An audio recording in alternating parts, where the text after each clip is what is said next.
Hello friends, मैं हिमांशु थापा एक बार फिर से आपका स्वागत करता हूं पीडब्ल्यू यूपीएससी वाला में। जी हां दोस्तों, यहां पर हम लोग हर वीक लेके आते हैं नेत्रा सीरीज, और नेत्रा सीरीज में आप जानते हैं कि वीकली करंट अफेयर्स को हम टारगेट करते हैं। और ये टारगेट हम लोग किस तरीके से करते हैं, ये टारगेट हम लोग जो है प्रीलिम्स के पॉइंट ऑफ व्यू से एमसीक्यू के रूप में इसको करते हैं।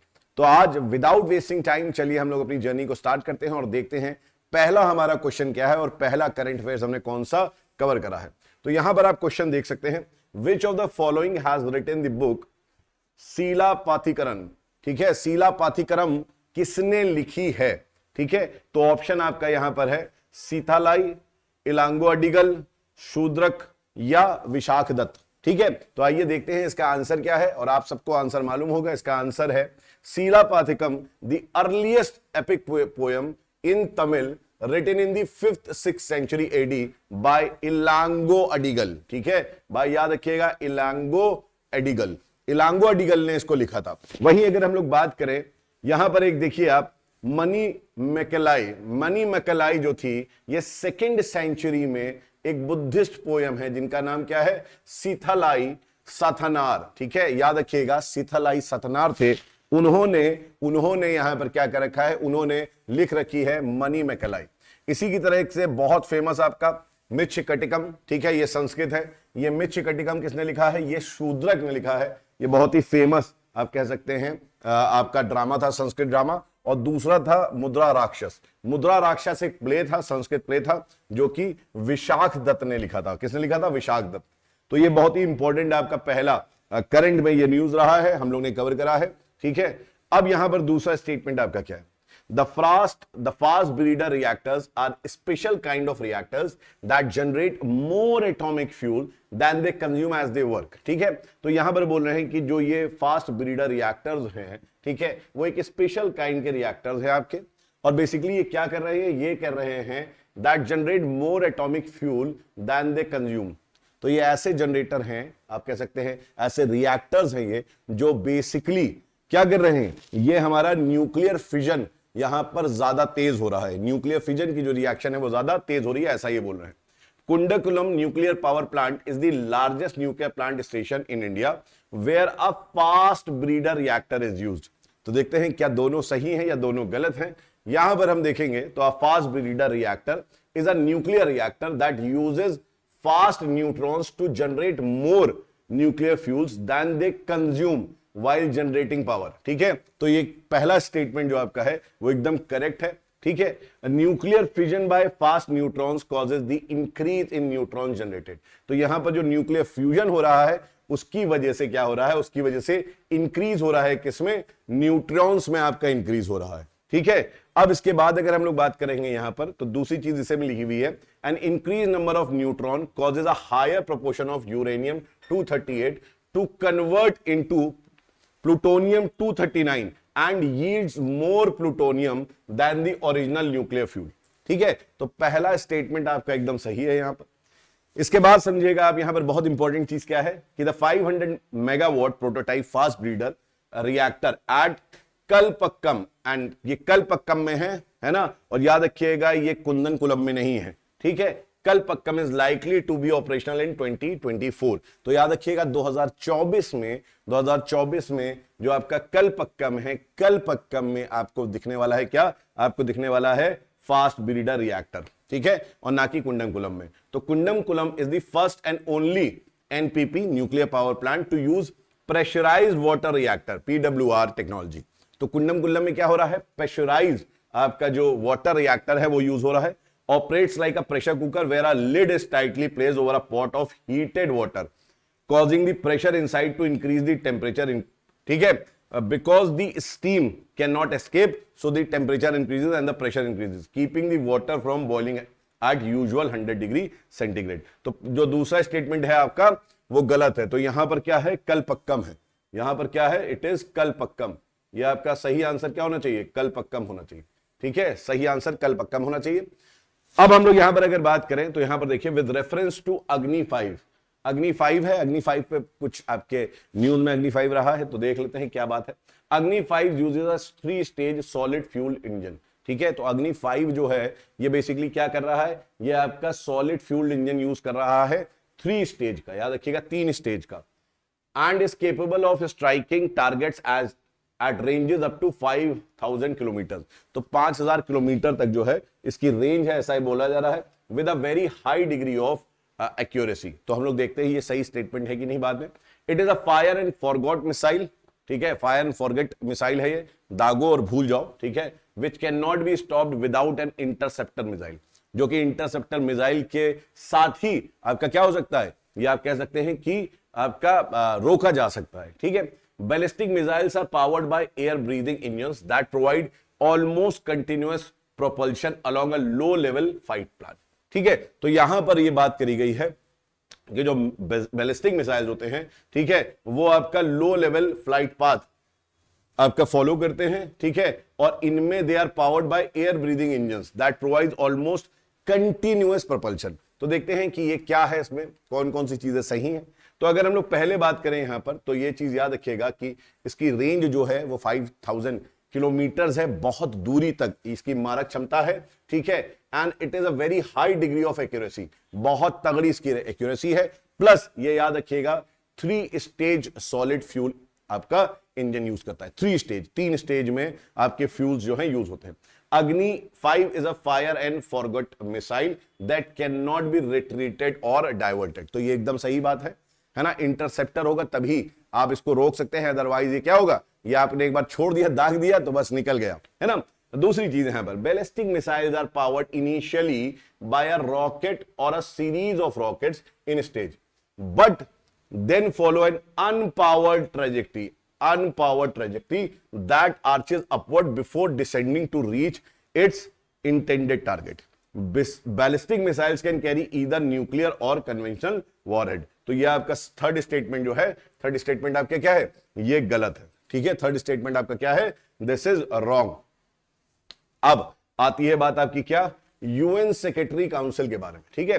जब हम लोग बात करते हैं यूएन सेक्रेटरी काउंसिल के बारे में, तो इसके बारे में समझ लिए थोड़ी चीजें।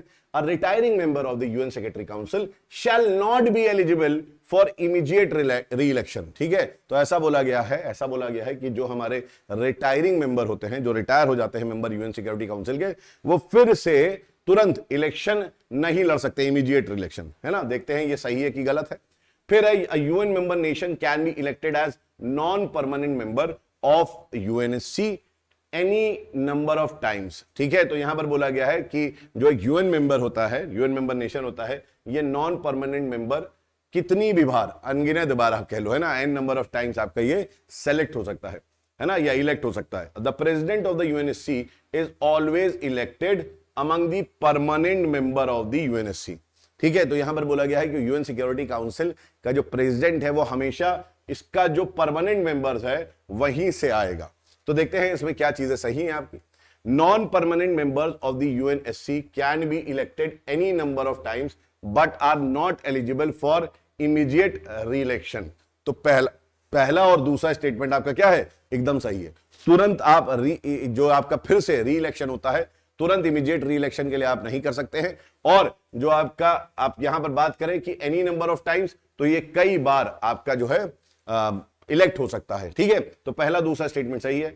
हालांकि the presidency is not restricted to only permanent members, ठीक है। तो ऐसा नहीं है कि केवल जो प्रेसिडेंट होगा वो परमानेंट मेंबर से होगा, वो नॉन परमानेंट मेंबर से भी आपका हो सकता है, ठीक है। The presidency of the council is held by each of the members in turn for 1 month following the English alphabetical order of the member states name, ठीक है। तो यहां पर इंग्लिश अल्फाबेटिकल ऑर्डर आपका फॉलो करा जाता है, ठीक है।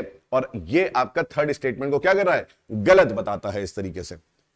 अब यहां पर देखेंगे आप, McMahon line which forms the border between India and China starts from the eastern tri junction in Bhutan. तो जो भूटान है, भूटान के पास है ना, भूटान जो इस तरीके से है, यह है अरुणाचल प्रदेश, यहां पर है भूटान। तो यहां पर ये बोल रहा है क्या कि जो आपका ईस्टर्न ट्राई जंक्शन है, ये पॉइंट है, यहां से लेके यहां म्यांमार वाले ट्राई जंक्शन तक, ये वाला जो है आपका, ये क्या कहला रहा है, ये बेसिकली आपका मैकमोहन लाइन कहलाता है। इनके हिसाब से क्या है, ये मैकमोहन लाइन है। तो विल सी कि ये सही है कि नहीं।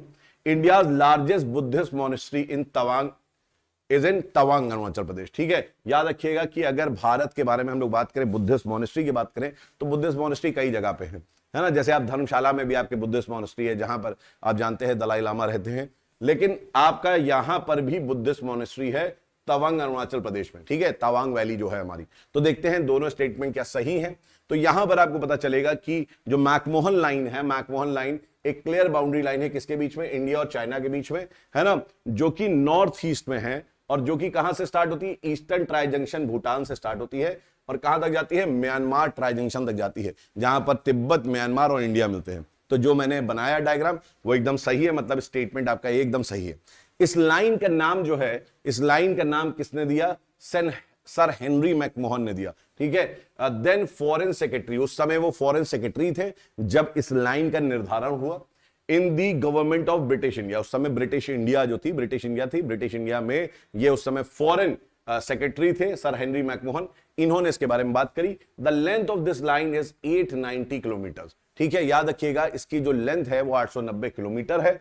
और ये याद रखिएगा कि ये रिजल्ट किसका है, तो एक शिमला ट्रीटी हुई थी, शिमला ट्रीटी हुई थी ऑफ 1914। ठीक है, और ये ट्रीटी जो हुई थी वो इंडिया और तिब्बत के बीच में हुई थी। किसके बीच में हुई थी, इंडिया और तिब्बत के बीच में हुई थी। चाइना उस समय था ही नहीं बेसिकली। तो but China does not accept this agreement and line, तो चाइना इस लाइन को और अग्रीमेंट को नहीं मानता है जो कि ब्रिटिश इंडिया और तिब्बत के बीच में हुई थी। ठीक है, Tawang monastery located in Tawang city of Tawang district in Indian state of Arunachal Pradesh is the largest monastery in India. याद रखिएगा लार्जेस्ट मोनेस्ट्री है तवांग में, ठीक है, बुद्धिस्ट की, and the second largest in the world, और विश्व में ये दूसरी सबसे बड़ी है। ठीक, तो सेकंड स्टेटमेंट आपका सही है और पहला स्टेटमेंट भी सही है। इसका मतलब ये दोनों स्टेटमेंट आपके सही हैं, है ना। Hence answer is C, both 1 and 2। ठीक, अब हम लोग बात करें अगर इंडियन इकोनॉमी के बारे में बात करें, तो इंडियन इकोनॉमी में आप एक चीज समझिएगा, इंडियन इकोनॉमी में समझिएगा, exchange rate depreciation can help sustain growth. ठीक है, तो यहां पर एक्सचेंज रेट डेप्रिसिएशन बहुत न्यूज में रहा है। अगर एक्सचेंज रेट डेप्रिसिएशन होगा तो हमारी जो ग्रोथ है वो सस्टेन कर पाएगी, ऐसा ये बोल रहा है। If the rupee is appreciated, अगर हमारा रुपी जो है एप्रिशिएट करता है, इट कुड बूस्ट एक्सपोर्ट्स, ये हमारे एक्सपोर्ट को बढ़ा देगा। तो देखते हैं क्या सही में ऐसा होता है। RBI buys dollars to appreciate the rupee. ठीक है, आरबीआई को क्या करना पड़ता है, अगर हमारे रुपए के दाम कम हो रहे होते हैं, डेप्रिशिएट हो रहे होते हैं, तो हमें डॉलर्स को खरीदना पड़ता है। तो ये क्या सारे स्टेटमेंट आपके सही हैं। तो आपको मैं बता दूं, इफ द करेंसी डेप्रिशिएट, अगर आपकी करेंसी डेप्रिशिएट करेगी तो याद रखिएगा एक्सपोर्ट में इंक्रीज होगा। किस में इंक्रीज होगा, एक्सपोर्ट में, क्योंकि आपका जो माल है वो सस्ता पड़ेगा फॉरेनर को, है ना। अगर आपका रुपए डिप्रिशिएट करेगा, मतलब सोचिए 1 रुपए की अगर पहले वैल्यू थी 70 डॉलर, सॉरी 70 रुपए का $1 हुआ करता था, अगर $1 70 रुपए का हुआ करता था, और अगर रुपए वैल्यू डिप्रिशिएट करेगी तो क्या होगा, $1 आपका 80 रुपए का हो जाएगा, है ना। अब आप इसका मतलब क्या हो गया, इसका मतलब हो गया कि $1 जो है वो ज्यादा हमारे इंडियन रुपीस को खरीद सकता है ना। इसलिए वो क्या करेंगे, फॉरेनर जो होंगे वो हमारे प्रोडक्ट को खरीदेंगे। सपोज हमारे प्रोडक्ट की पहले दाम थी कितनी, 5,000 रुपए, है ना। तो उनको जो डॉलर लग रहा था वो ज्यादा लग रहा था, अभी भी 5,000 है, लेकिन अब कम डॉलर उनको लग रहा है उस प्रोडक्ट को खरीदने के लिए। तो इसकी वजह से क्या होता है, एक्सपोर्ट आपका क्या होता है, इंक्रीज होता है बेसिकली। ठीक है, हालांकि ये लॉन्ग टर्म आप कह सकते हैं स्ट्रैटेजी नहीं हो सकती है ना, it is not a good strategy. यहां पर हम लोग ने बात कर रखी है जीडीपी के बारे में, यहां पर हमने बात कर रखी है एक्सपोर्ट इंपोर्ट के बारे में कि नेट आपका एक्सपोर्ट क्या होता है। From this equation it is clear that the higher the value of net export, ठीक है, आपकी अगर नेट एक्सपोर्ट आपका ज्यादा होगा तो क्या होगा, हायर द नेशंस जीडीपी। ठीक है, तो जीडीपी जो होगी वो क्या होगी, हमारे जो भारत है या किसी भी राष्ट्र की जीडीपी बढ़ेगी अगर उसका एक्सपोर्ट बढ़ेगा। और एक्सपोर्ट कब बढ़ेगा, जब आपका करेंसी डेप्रिशिएट करेगा, है ना, ऐसा माना जा रहा है। लेकिन हमको बिना डेप्रिशिएट होते हुए अपना क्या करना चाहिए, हमें अपने जो है प्रोडक्ट पे, एक्सपोर्ट पे ज्यादा ध्यान देना चाहिए। A depreciation in the rupee blowed the current account deficit. ठीक है, करंट अकाउंट डेफिसिट क्या होता है, a trade measurement where the country imports of good and services exceeds it export. ठीक है, तो करंट आपका जो देख रहे हैं यहां पर, ये क्या लिखा हुआ है, यहां पर लिखा हुआ है कि जो करंट अकाउंट डेफिसिट है ना, मतलब कि आप कह सकते हैं कि जो आपका एक्सपोर्ट माइनस इंपोर्ट होता है, ठीक है, उसमें क्या हम बोल रहे हैं कि इंपोर्ट हमारा बहुत ज्यादा हो जा रहा है एक्सपोर्ट से, है ना। तो ऑब्वियस ही बात है करंट अकाउंट डेफिसिट क्या हो जाएगा, ये ब्लोट कर जाएगा। डेप्रिसिएशन ऑफ रूपी help in making export more profitable, हाँ ये बात सही है। Currency appreciation is beneficial for imports, है ना, तो एक्चुअली करेंसी एप्रिसिएशन ज्यादा इंपॉर्टेंट होता है, करेंसी एप्रिसिएशन ज्यादा इंपॉर्टेंट होता है। हम जो बाहर से सामान मंगा रहे हैं वो हमें क्या पड़ता है, वो हमको सस्ता पड़ता है। तो जो सेकंड स्टेटमेंट है आपका, ये सेकंड स्टेटमेंट जो कह रहा था कि if the rupee is appreciated it will boost export, no it will boost what, it will boost the imports, ठीक है। और दूसरी चीज आपका, if the value of the rupee depreciates then the RBI buys the dollar to appreciate the rupee, ठीक है। तो ये स्टेटमेंट भी आपका सही है कि बाय करेगा आरबीआई, डॉलर को खरीदेगा, अपना डॉलर का स्टोरेज बढ़ाएगा, फॉरेक्स बढ़ाएगा, है ना, तभी रुपी की जो है औकात आप कह सकते हो वैल्यू बढ़ेगी, है ना। अब आपका आता है which of the following group of nations known as Baltic Sea states, ठीक है। तो बाल्टिक स्टेट्स इनमें से कौन सा कहलाता है, Poland, Lithuania, Latvia, Lithuania, Estonia, Finland, Lithuania, Latvia, Poland, या लिथुआनिया, लातविया और एस्टोनिया, ठीक है। तो लिथुआनिया, लातविया और एस्टोनिया जो है, लिथुआनिया, लातविया और एस्टोनिया, आप ये देख सकते हैं कि एकदम सही आंसर है ना। यहां पर आप देख सकते हैं, आई जस्ट मार्केट मैं हाईलाइट कर देता हूं यहां पर, ये देखते हैं आप क्या है, ये है आपका लातविया, ये है लिथुआनिया और ये है एस्टोनिया, ठीक है। और ये जो आप देख रहे हैं this region is basically what, Baltic region. ये क्या कहला रहा है हमारा, ये बाल्टिक स्टेट कहला रहा है, जिसमें 3 कंट्रीज आती है। याद रखिएगा कि ये जो बाल्टिक स्टेट्स हैं ये सारे तीनों के तीनों किसके मेंबर हैं, नाटो के ये मेंबर बन चुके हैं, इन्होंने नाटो ज्वाइन कर रखा है, ठीक है। इसके साथ ही साथ ये यूरोपियन यूनियन के भी मेंबर हैं, यूरोजोन के भी मेंबर हैं और आपका ओईसीडी के भी मेंबर हैं, ठीक है। अब हम लोग अगर बात करें यहां पर, तो हम लोग कुछ मैच द फॉलोइंग को देखेंगे। यहां पर दे रखे हैं कुछ जीआई टैग प्रोडक्ट्स आपके, ठीक है। जैसे कि हम देख सकते हैं यहां पर दिया हुआ है क्या, एक रेड ग्राम है जिसको हम लोग बोलते हैं क्या, अट्टापडी थुवरा, ठीक है। प्रोनाउंसिएशन मेरा हो सकता है एकदम करेक्ट ना हो, ठीक है। अट्टापडी थुवरा, ये रेड ग्राम है, तमिलनाडु का है क्या ये, वी विल सी। फिर एक म्यूजिकल इंस्ट्रूमेंट यहां पर लिखा हुआ है नारसिंग पिट्टई नागा स्वावरम, ठीक है। तो ये केरला का है क्या, वी विल सी। और एक है आपका रतलामी सेव, क्या ये मध्य प्रदेश का है।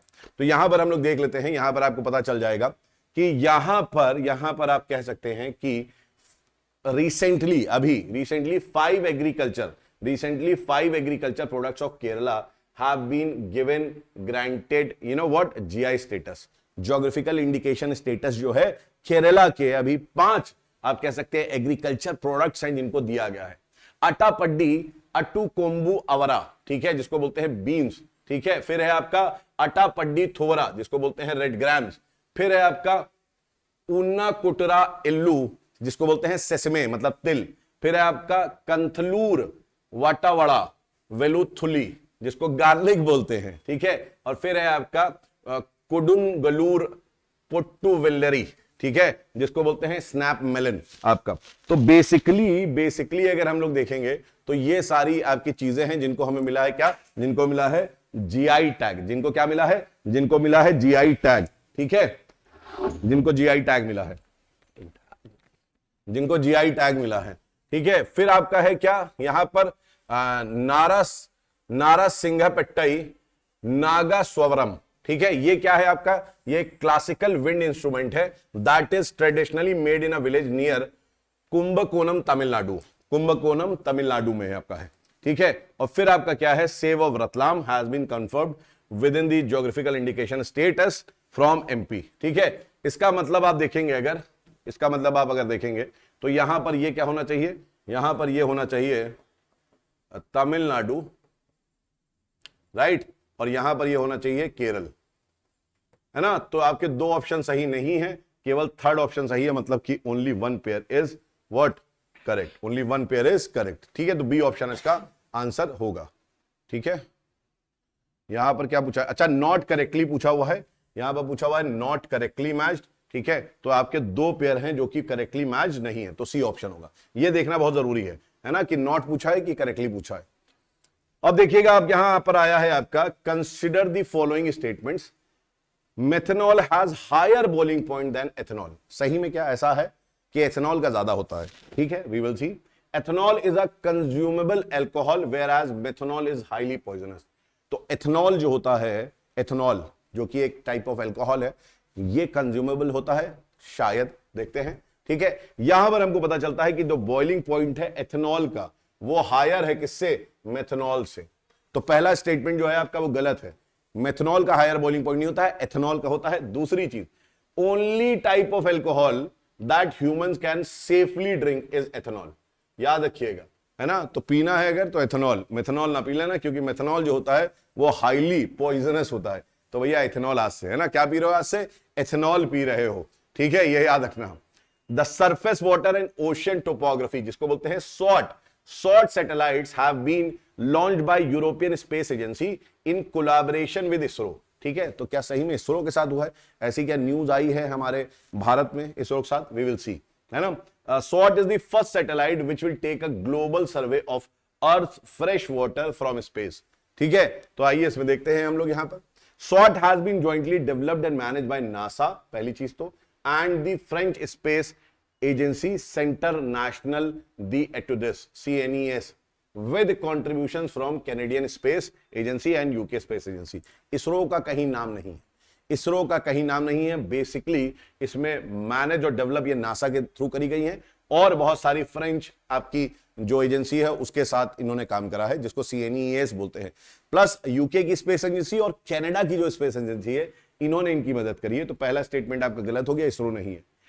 जो आपका SWOT है, that is surface water and ocean topography satellite, ठीक है, ये एक सैटेलाइट है, is the world's first satellite for the global survey of earth surface water. ठीक है, याद रखिएगा, ये अर्थ के सरफेस वाटर को, मतलब कि फ्रेश वाटर को भी ये आपका दिखाता है। इसका मतलब आपका सेकंड स्टेटमेंट जो है वो सही है, तो सेकंड स्टेटमेंट हमारा क्या है, दैट इज करेक्ट। ठीक है, ये चीज याद रखिएगा कि जो SWOT है ये अप्रोक्सीमेटली 90% ऑफ अर्थ सरफेस, है ना, के बारे में सर्वे करने वाला है, विच विल इंक्लूड लेक्स, मतलब fresh water lakes, rivers, reservoirs and ocean. तो यहां ओशन भी है, रिवर्स भी है, और आपका फ्रेश वाटर भी है, तो सब कुछ है।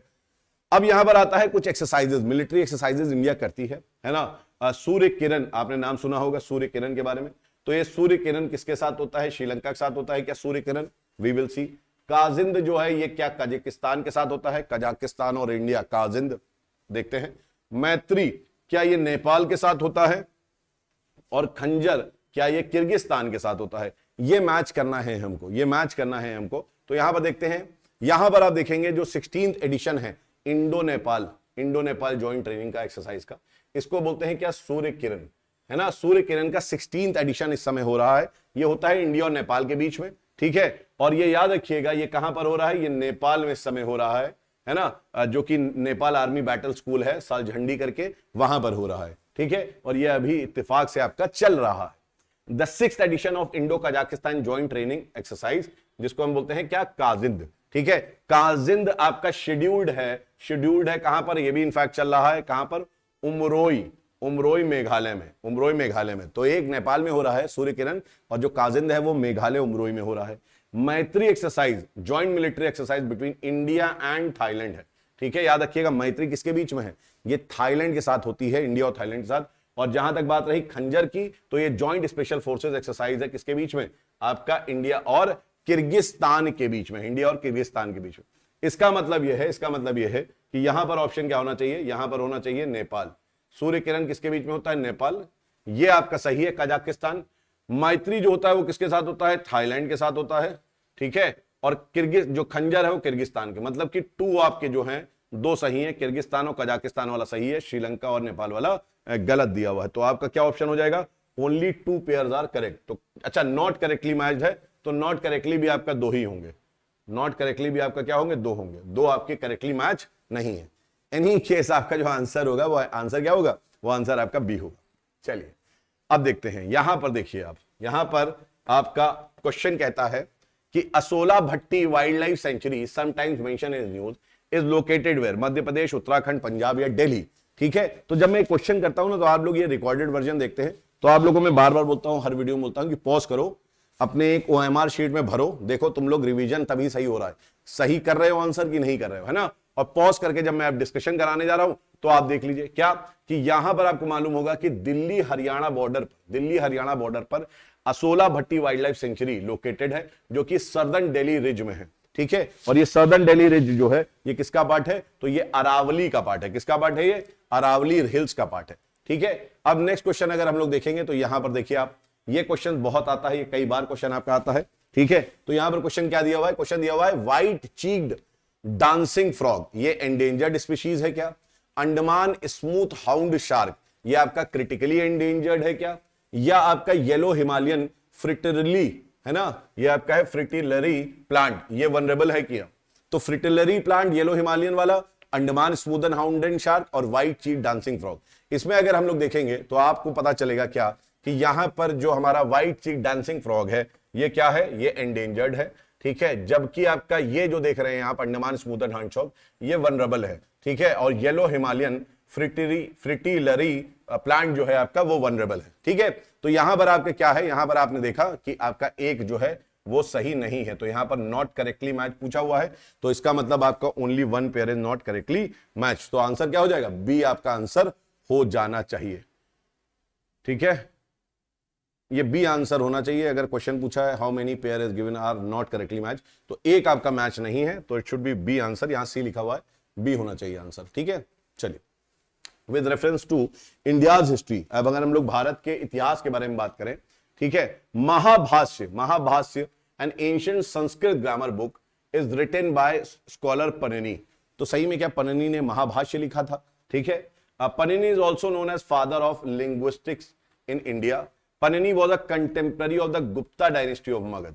क्या ये तीनों सही है इसके बारे में? तो हम लोग देखते हैं यहां पर आपको पता चलेगा कि जो महाभाष्य है, ये महाभाष्य किसने लिखा था, पतंजलि ने लिखा था, है ना। महाभाष्य पतंजलि ने लिखा था, है ना। And it is a contemporary selected rules of Sanskrit grammar, ठीक है। बल्कि अगर हम बात करें अष्टाध्यायी की, अष्टाध्याय किसने लिखा था, जो कि संस्कृत ग्रामर पे टेक्स्ट था, वो लिखा था पणनी ने, है ना। और ये कब लिखा था, ये 4th सेंचुरी बीसी में लिखा था, है ना। तो ये पहला स्टेटमेंट आपका गलत है। Panini is the creator of Sanskrit language, therefore he is known as the father of linguistics, ठीक है। तो सेकंड स्टेटमेंट आपका क्या है, सेकंड स्टेटमेंट सही है। फादर ऑफ लिंग्विस्टिक्स के नाम से कौन जाना जाता है, तो फादर ऑफ लिंग्विस्टिक्स के नाम से जाने जाते हैं पणनी, जो कि 4th सेंचुरी बीसी में थे, ठीक है। तो ये याद रखिएगा, क्या, फादर ऑफ लिंग्विस्टिक्स पणनी, दिमाग में बार बार बैठा लो। Panini was associated with Pushyamitra Shunga, तो याद रखिएगा कि शुंग डायनेस्टी के समय में ये थे, ठीक है, ये शुंग डायनेस्टी के समय में थे। तो इसलिए जो आपका थर्ड स्टेटमेंट है जो गुप्त बोल रहा है वो भी गलत है। तो इस तरीके से अगर हम देखेंगे तो हमारा केवल सेकंड स्टेटमेंट सही है और यही पूछा गया है इसमें, तो ऑप्शन क्या हो जाएगा, सी ऑप्शन इसका करेक्ट हो जाएगा, ठीक है। अब आता है क्या है यहां पर, resolution 2589 of UN security council, ठीक है। यहां पर न्यूज में आपका जो रेजोल्यूशन 2589 है ये क्या है बेसिकली, तो यहां ऑप्शन में दिया हुआ है United Nations peace keeping operations. तो क्या ये सही में ऐसा है? Threats to international peace and security caused by terrorist attacks, non proliferation of weapons of mass destruction, जिसमें न्यूक्लियर वेपन आता है, या विमेन पीस एंड सिक्योरिटी। तो यहां पर आपका क्या आंसर है, यह है आपका आंसर सही होना चाहिए, क्या कि यूएन सिक्योरिटी काउंसिल का जो रेजोल्यूशन है 2589, ये क्या है, was adopted in August last year, ये लास्ट ईयर अगस्त में 2021 में अडॉप्ट करा गया था under India's presidency of the council. 2589 has called upon member states hosting or having hosted United Nations peacekeeping operations to take all appropriate measures to bring to justice perpetrators of the killings of and all acts of violence against the United Nations personnel, including but not limited to their detention and abduction। तो यहां पर आपका क्या है, basically ये peace keeping operation से related है, तो इसका ऑप्शन क्या हो जाएगा, इसका ऑप्शन ए आपका सही होगा, ठीक है। अब अगर हम लोग यहां पर बात करें with reference to zonal council, with reference to zonal council, इस पे कुछ आपकी बात चल रही है, यहां पर क्या है इसको समझो तुम थोड़ा सा। यहां पर पहला ऑप्शन आपका क्या कहता है, the union home minister is the chairman of all zonal council. सही में ऐसा है क्या कि ये जो यूनियन मिनिस्टर हमारे हैं, यूनियन होम मिनिस्टर जो है वो चेयरमैन है जोनल ऑफ ऑल काउंसिल।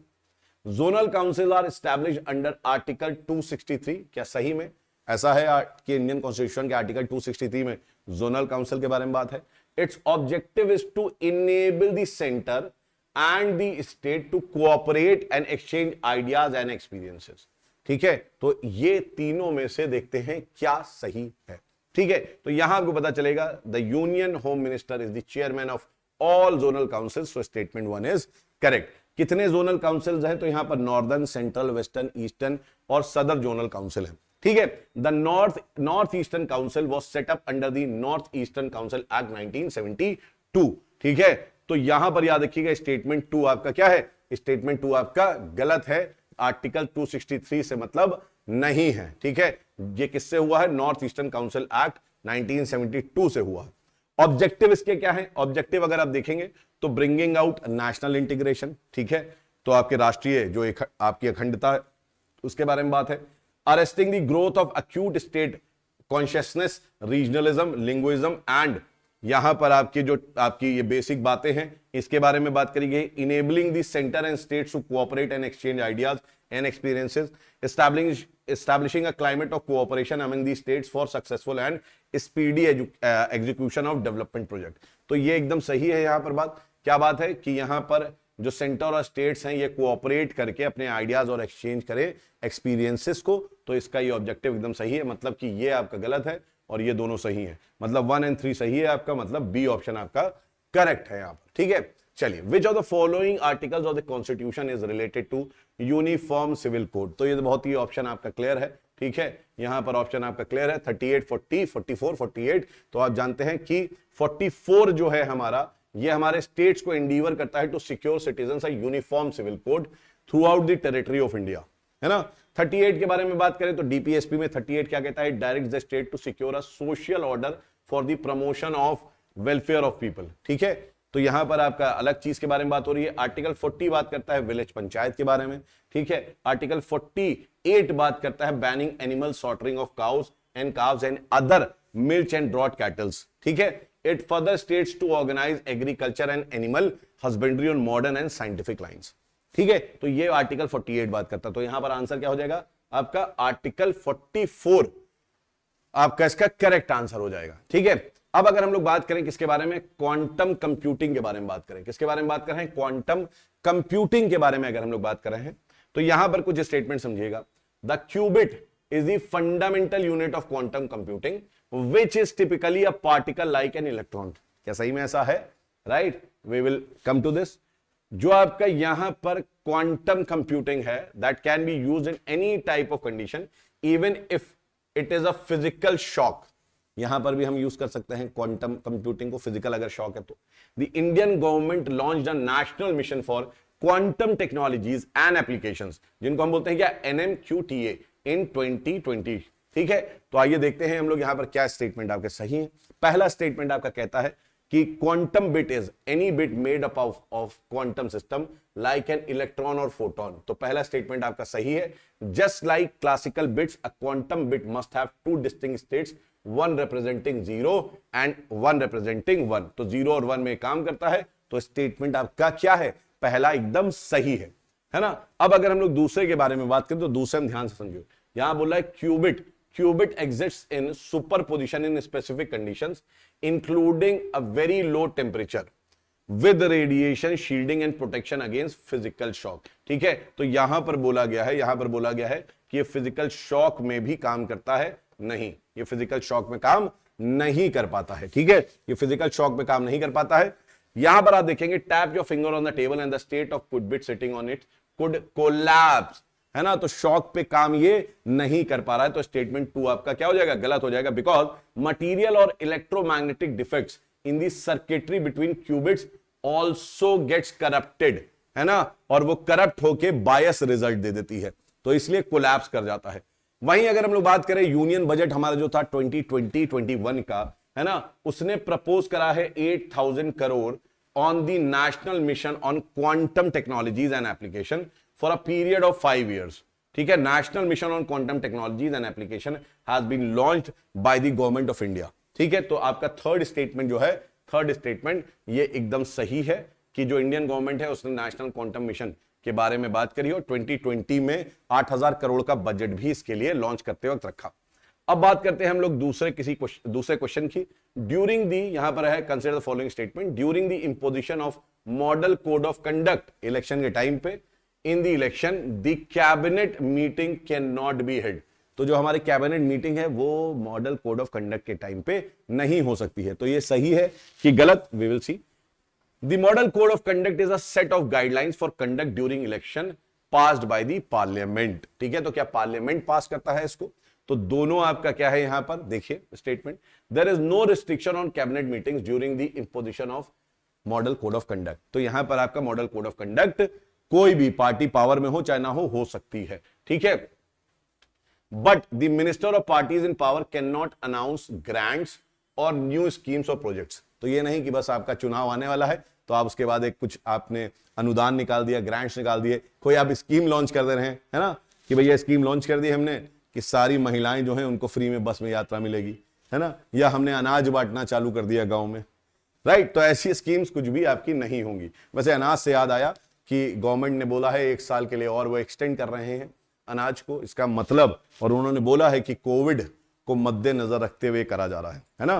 तो आप लोग जितने लोग हैं आप लोग सब मास्क लगा के रखिए। मैं भी मास्क यूज करना स्टार्ट कर चुका हूं। आप लोग जहां भी बाहर निकल रहे हैं वहां पर सोशल डिस्टेंसिंग फॉलो करिए, क्योंकि ये फिर से आपके कोविड का समय आ गया है। आपको बहुत सेफ रहना है अगर हमें इससे ओवरकम करना है, हमें इसको फाइट करना है। तो ministers and those holding public offices are not allowed to combine official visits with electioneering tours. ठीक है, तो यहां पर आप याद रखिएगा कि पहला जो स्टेटमेंट है वो गलत है। कैबिनेट मीटिंग्स कई बार हो सकती है। The model code of conduct is a set of norms for conduct and behaviour on the part of the parties and candidates in particular. It has no statutory और constitutional backing. ठीक है, तो ये याद रखिएगा कि यहां पर कोई भी जैसे यहां बोल रखा है कि आपको स्टैट्यूटरी या कॉन्स्टिट्यूशनल बैकिंग मिलती है, ऐसा नहीं है। ठीक है, ये चीज याद रखिएगा। अब आते हैं हम लोग आगे। Which of the following scientist is known as the father of the atomic bomb, है ना, ये बहुत न्यूज में है। एल्बर्ट आइंस्टाइन, रॉबर्ट लियो या जेम्स चैडविक। ठीक है, तो यहां पर अगर हम लोग देखेंगे तो आपको पता चलेगा कि रॉबर्ट ओपेनहीमर जो थे 1904 से लेकर 1967 तक ये थे, इनकी लाइफ थी। अमेरिकन आपके फिजिसिस्ट थे ये, है ना। इन्होंने मैनहट्टन प्रोजेक्ट के दौरान क्या करा था, director of the Los Alamos laboratory and responsible for the research and design of the atomic bomb. ठीक है, तो मैनहट्टन प्रोजेक्ट जो था उस टाइम पे ये जो थे इन्होंने किसकी खोज करी, एटॉमिक बॉम्ब की डिजाइन करी। He is often known as the father of atomic bomb. ठीक है, इनको बोलते हैं फादर ऑफ एटॉमिक बॉम्ब। इन्होंने खोज करी एटॉमिक बॉम्ब की जिसने तबाही मचाई, है ना। अब यहां पर आ रहा है क्या, एक compilation of artificial images and audio put together with machine learning algorithms to spread misinformation and replace a real person's appearance, voice or both with similar artificial likeness or voice is described as। ठीक है, तो यहां पर क्या है, यहां पर आपकी जैसी आवाज है ना, यहां पर आपका जो ऑडियो है, इमेजेस है, उसको क्या कर रहे हैं, मशीन लर्निंग एल्गोरिदम में आपका डाला जा रहा है ना, to spread misinformation and replace a real person appearance, voice और both with similar artificial likeness और वॉइसेस। ठीक है, तो इसको क्या बोलते हैं, ये जो फेक चीजें चल रही हैं तो इनको बॉटनेट बोलते हैं, डीप फेक बोलते हैं, आइडेंटिफाई थ्रेट बोलते हैं या स्वैपिंग बोलते हैं। ये बहुत इंपॉर्टेंट है, इट इज वेरी इंपॉर्टेंट। ऐसे क्वेश्चन यूपीएससी में बहुत आते हैं, इट इज वेरी इंपॉर्टेंट। ठीक है, तो आप जानते हैं deep fake are compilation of artificial images, audio put together with machine learning algorithms to spread misinformation and replace a real person's appearance, voice or both with similar artificial likeness or voices। ठीक है, it can create people who do not exist and it can fake real people saying and doing things they did not say or do। The term deepfake originated in 2017 when an anonymous Reddit user called himself deepfakes। This user manipulated Google's open source and deep learning technology to create and post pornographic videos। ठीक है, तो यहां पर pornographic videos जब एक व्यक्ति ने use करा था तब नाम दिया था उसने क्या, डीप फेक। इसने यूज करा था गूगल का ओपन सोर्स। ठीक है, अब आती है हमारी न्यूज, जो ये न्यूज कह रही है, the tri service operations of Indian armed forces code named operation Vijay was launched to liberate Goa from Portuguese occupancy. तो क्या ऐसा था, ऑपरेशन विजय जो था वो ऑपरेशन विजय इसलिए था कि जो गोवा है, गोवा को हमें पोर्चुगीज ऑक्यूपेंसी से अलग करना था, आजाद करना था। Portuguese are only European who made Goa their colony. Goa received statehood from the government of India in 1961। तो ये आप याद रखिएगा कि कौन कौन सी चीजें इसमें सही हैं। तो सबसे पहली चीज याद रखिएगा कि the 36 hour military operation conducted on December 1961 was codenamed Operation Vijay, meaning Operation Victory, and involved attacks by the Indian Navy, Air Force and Army, है ना। और तब जाके हमने क्या करा, तब जाके हमने छुड़ाया अपने गोवा को पुर्तगालियों से, ठीक है, पोर्चुगीज से। Yes, the Portuguese are the only European who made Goa their colony, ठीक है, गोवा को कॉलोनी बनाने वाले केवल पोर्चुगीज थे। In 1510 the Portuguese defeated their ruling Bijapur sultan Yusuf Adil Shah को हराया गया था, है ना। और उसके बाद उन्होंने यहां पर 451 साल रूल करा है। इसलिए आप गोवा जाते हैं तो वहां पर आपको पोर्चुगीज फीलिंग आती है, ठीक है। After liberation in 1961 Goa was organised as the centrally administered union territory of India. तो पहले इसको क्या करा गया, पहले इसको आप देखेंगे तो यहां पर इसको हमने बनाया क्या 1961 में यूनियन टेरिटरी ऑफ इंडिया, ठीक है, जो कि सेंट्रली एडमिनिस्ट्रेटेड था, मतलब कि केंद्र शासित था। On 30th May 1987 the union territory Goa was named India's 25th state, है ना। तो ये याद रखिएगा, आप याद रखिएगा यहां पर कि स्टेटहुड जो है, स्टेटहुड गोवा को, ये स्टेटहुड कब मिला है, ये स्टेटहुड गोवा को मिला है 1987 में, और 1961 में इसको यूनियन टेरिटरी मिला था। तो यहां जो दिया हुआ है, यहां पर जो दिया हुआ है, ठीक है, 1961, तो इस समय यूनियन टेरिटरी ये बना था, ठीक है। तो आपका ये गलत है, ये सही है और ये सही है, मतलब फर्स्ट एंड सेकंड सही है। इसका मतलब ए ऑप्शन आपका क्या है, ए ऑप्शन आपका सही है। अब आइए यहां पर बात करते हैं हम लोग, consider the following statements. The global environment facility is a financial mechanism for United Nations convention on biological diversity, ठीक है, जिसको बोलते हैं यूएनसीबीडी, ठीक। Global biodiversity framework is, second statement है, global biodiversity framework is adopted at the Sharm El Sheikh climate change conference of COP27, जो इस साल हुआ है, to save existing biodiversity and to ensure the effective restoration of degraded terrestrial inland water and coastal and marine ecosystem. तो क्या सही बात है ये इसी साल हुआ है क्या? तो लेट्स सी दिस, ठीक है। ग्लोबल फाइनेंशियल आपका जो है फाइनेंशियल मैकेनिज्म है ये 5 major international environmental conventions, the Minamata convention on mercury, the Stockholm convention of POP जिसको बोलते हैं persistent organic pollution, the United Nation convention on biological diversity, the United Nation convention to combat desertification and the United Nation framework convention on climate change, है ना। इन पांच conventions को finance कैसे करा जाए, फाइनेंशियल मैकेनिज्म उनका क्या होना चाहिए, इसके लिए है आपका क्या, ग्लोबल एनवायरमेंट फैसिलिटी, ठीक है। आप याद रखिएगा ये GFC लिखा है, GEF ग्लोबल एनवायरमेंट फैसिलिटी, ठीक है, ये याद रखिएगा। तो पहला स्टेटमेंट सही है। The governments that participated in CBD COP15 adopted the Kunming Montreal Global Biodiversity Framework, जिसको बोलते हैं GBF, that sets out 4 goals for 2050 2050 तक, 23 targets for 2030, ठीक है, to save existing biodiversity and ensure 30% of the degraded terrestrial inland water and coastal and marine ecosystems come under effective restoration। तो ये याद रखिएगा, ये कब हुआ था अडॉप्ट, तो ये अडॉप्ट हुआ था COP15, है ना, जो आपका COP15 हुआ था वहां पर ये अडॉप्ट हुआ था, ठीक है। तो ये अडॉप्ट आपका इस साल नहीं हुआ है, COP27 में नहीं हुआ है, COP15 में हुआ, तो ये गलत है, जबकि पहला स्टेटमेंट आपका सही है। तो only one is correct, only one is correct, और ए ऑप्शन आपका करेक्ट है, ठीक है। अब ये हमारा क्वेश्चन आता है नेक्स्ट, ठीक है, इसको हम लोग देखते हैं। तो हम लोग यहां पर अब बात कर रहे हैं, ये बात करते हैं इकोनॉमी में, है ना, कि which of the following statements best describes the term lollapalooza effect, ठीक है। लोलापलूजा इफेक्ट क्या है, इसके बारे में आपको समझना है, इकोनॉमिक्स में क्या मतलब रखता है।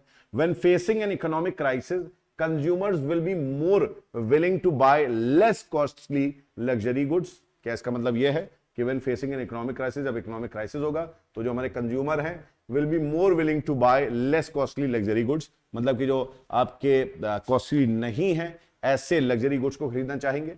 या the stimulation of output and employment is caused by increasing consumption due to a rise in real balances of wealth particularly during deflation. क्या ये है? ठीक है, कि जो आपका डिफ्लेशन है, ठीक है, यहां पर बात करी जा रही है कि जब डिफ्लेशन होता है तो उस समय क्या करते हैं, this stagnation of output and employment is caused by increasing consumption due to a rise in real balances of wealth. ठीक है, पर्टिकुलरली ड्यूरिंग डिफ्लेशन। क्या इसका मतलब ये होता है?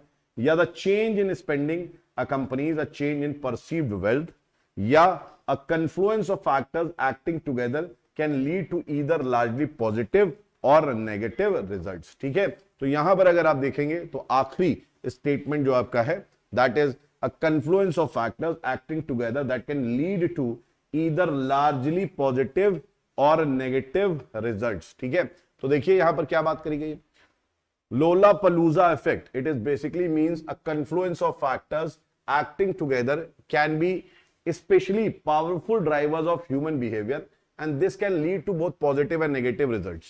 ठीक है, जैसे कि several mental biases come together to strongly steer your mind towards a particular course of action। है ना, तो क्या होता है कि कभी कदार आपके मेंटल बायसनेस होती है कि नहीं यार वही सही है, वही हम करेंगे, वही करना है, तो ये पॉजिटिव और नेगेटिव दोनों आपका कर सकता है। One of these biases alone would not be able to do that, but a combination of them will have a greater impact है ना, effect that the sum of its part। तो कुल मिला के अगर ये सारे biases आपके एक साथ आपके काम करेंगे तो क्या होगा, आपका जो मेंटल बायसनेस है वो काम करना स्टार्ट कर देगा और इससे पॉजिटिव या नेगेटिव रिजल्ट्स हो सकते हैं। ठीक है, अब बात आती है किसके बारे में, अब यहां पर बात आती है, आप लोगों ने न्यूज में सुना होगा ब्लैक कार्बन के बारे में कई बार। ठीक है, तो ब्लैक कार्बन क्या है, black carbon is the second largest contributor to climate change after CO2। ठीक है, तो पर यहां पर हमारा जो दूसरा ऑप्शन है वो कह रहा है black carbon stage in the atmosphere for more than 100 years. ठीक है, तो जो ब्लैक कार्बन है हमारा, ये हमारे एटमॉस्फेयर पे 100 साल से ज्यादा रहता है, ऐसा बोला जा रहा है। Black carbon has a warming impact on climate much stronger than CO2। तो जो CO2 आप जानते हैं ग्रीन हाउस गैस है जिसकी वजह से ग्लोबल वार्मिंग हो रहा है, बोलते हैं ब्लैक कार्बन की वजह से CO2 की अपेक्षा, CO2 के कंपैरिजन में कहीं और ज्यादा वार्मिंग होती है। तो आइए देख लेते हैं कि इसका क्या होना चाहिए। तो black carbon has been recognised as the second most important anthropogenic agent for climate change after CO2। ठीक है, तो ये बात सही है कि CO2 के बाद अगर हम बात करें तो ब्लैक कार्बन सबसे खतरनाक है, जो कि एक एरोसॉल है। ब्लैक कार्बन याद रखिएगा, ब्लैक कार्बन आपका गैस नहीं है, ब्लैक कार्बन एक एरोसॉल है।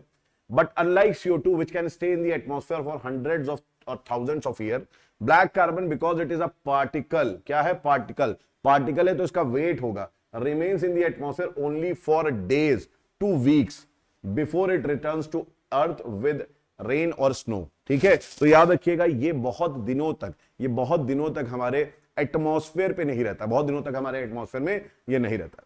Because black carbon absorbs solar energy, it warms the atmosphere when it falls to earth with precipitation.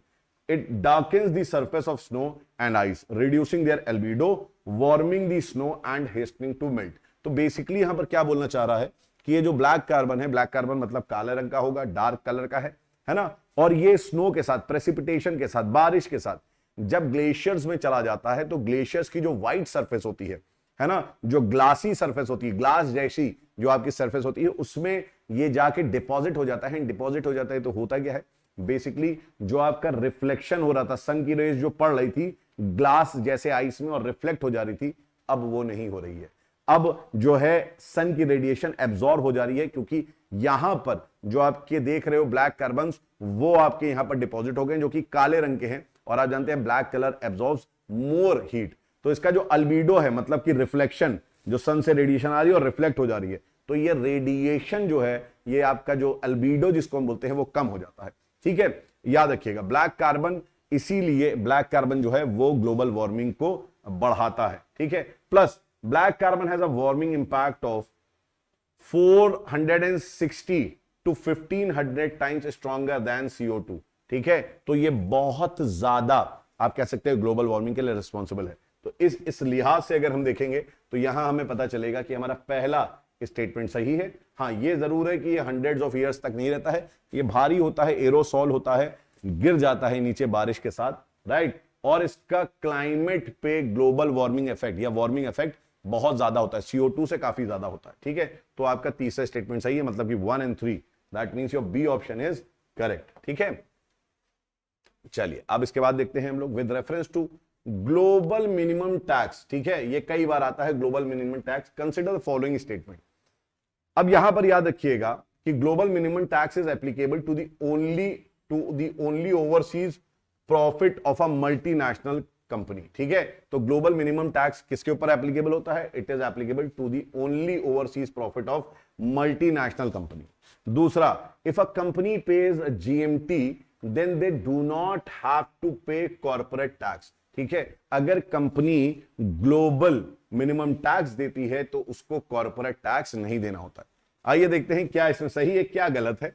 तो हमको पता चलता है GMT applies to a multinational group with annual global revenues of over 750 million euros, ठीक है। पहली चीज तो ये, government across the world with impose additional taxes on the foreign profits of multinational companies headquartered in their jurisdiction at least to the agreed minimum rate, ठीक है। तो obvious सी बात है, ये याद रखिएगा, जो प्रॉफिट होता है, प्रॉफिट पे ये टैक्स लगता है, जो फॉरेन प्रॉफिट होता है, खासकर जो फॉरेन प्रॉफिट होता है मल्टीनेशनल कंपनीज का, ठीक है, फॉरेन प्रॉफिट जो होता है उस पे ये क्या होता है, अग्रीड मिनिमम रेट पे, अग्रीड मिनिमम रेट पे, मतलब कि जो आपने डिसाइड करा है उस पे आपका ये टैक्स लगता है। तो स्टेटमेंट 1 इस हिसाब से आपका क्या है, इस हिसाब से आपका सही है। लेकिन स्टेटमेंट 2 अगर आप देखेंगे कि उनको कॉर्पोरेट टैक्स नहीं देना होता है, तो ऐसा नहीं है, कॉर्पोरेट टैक्स भी देना होता है उनको अपनी कंट्रीज में जहां पर हेडक्वार्टर्ड वो होते हैं, ठीक है। तो स्टेटमेंट 2 आपका क्या है, इनकरेक्ट है।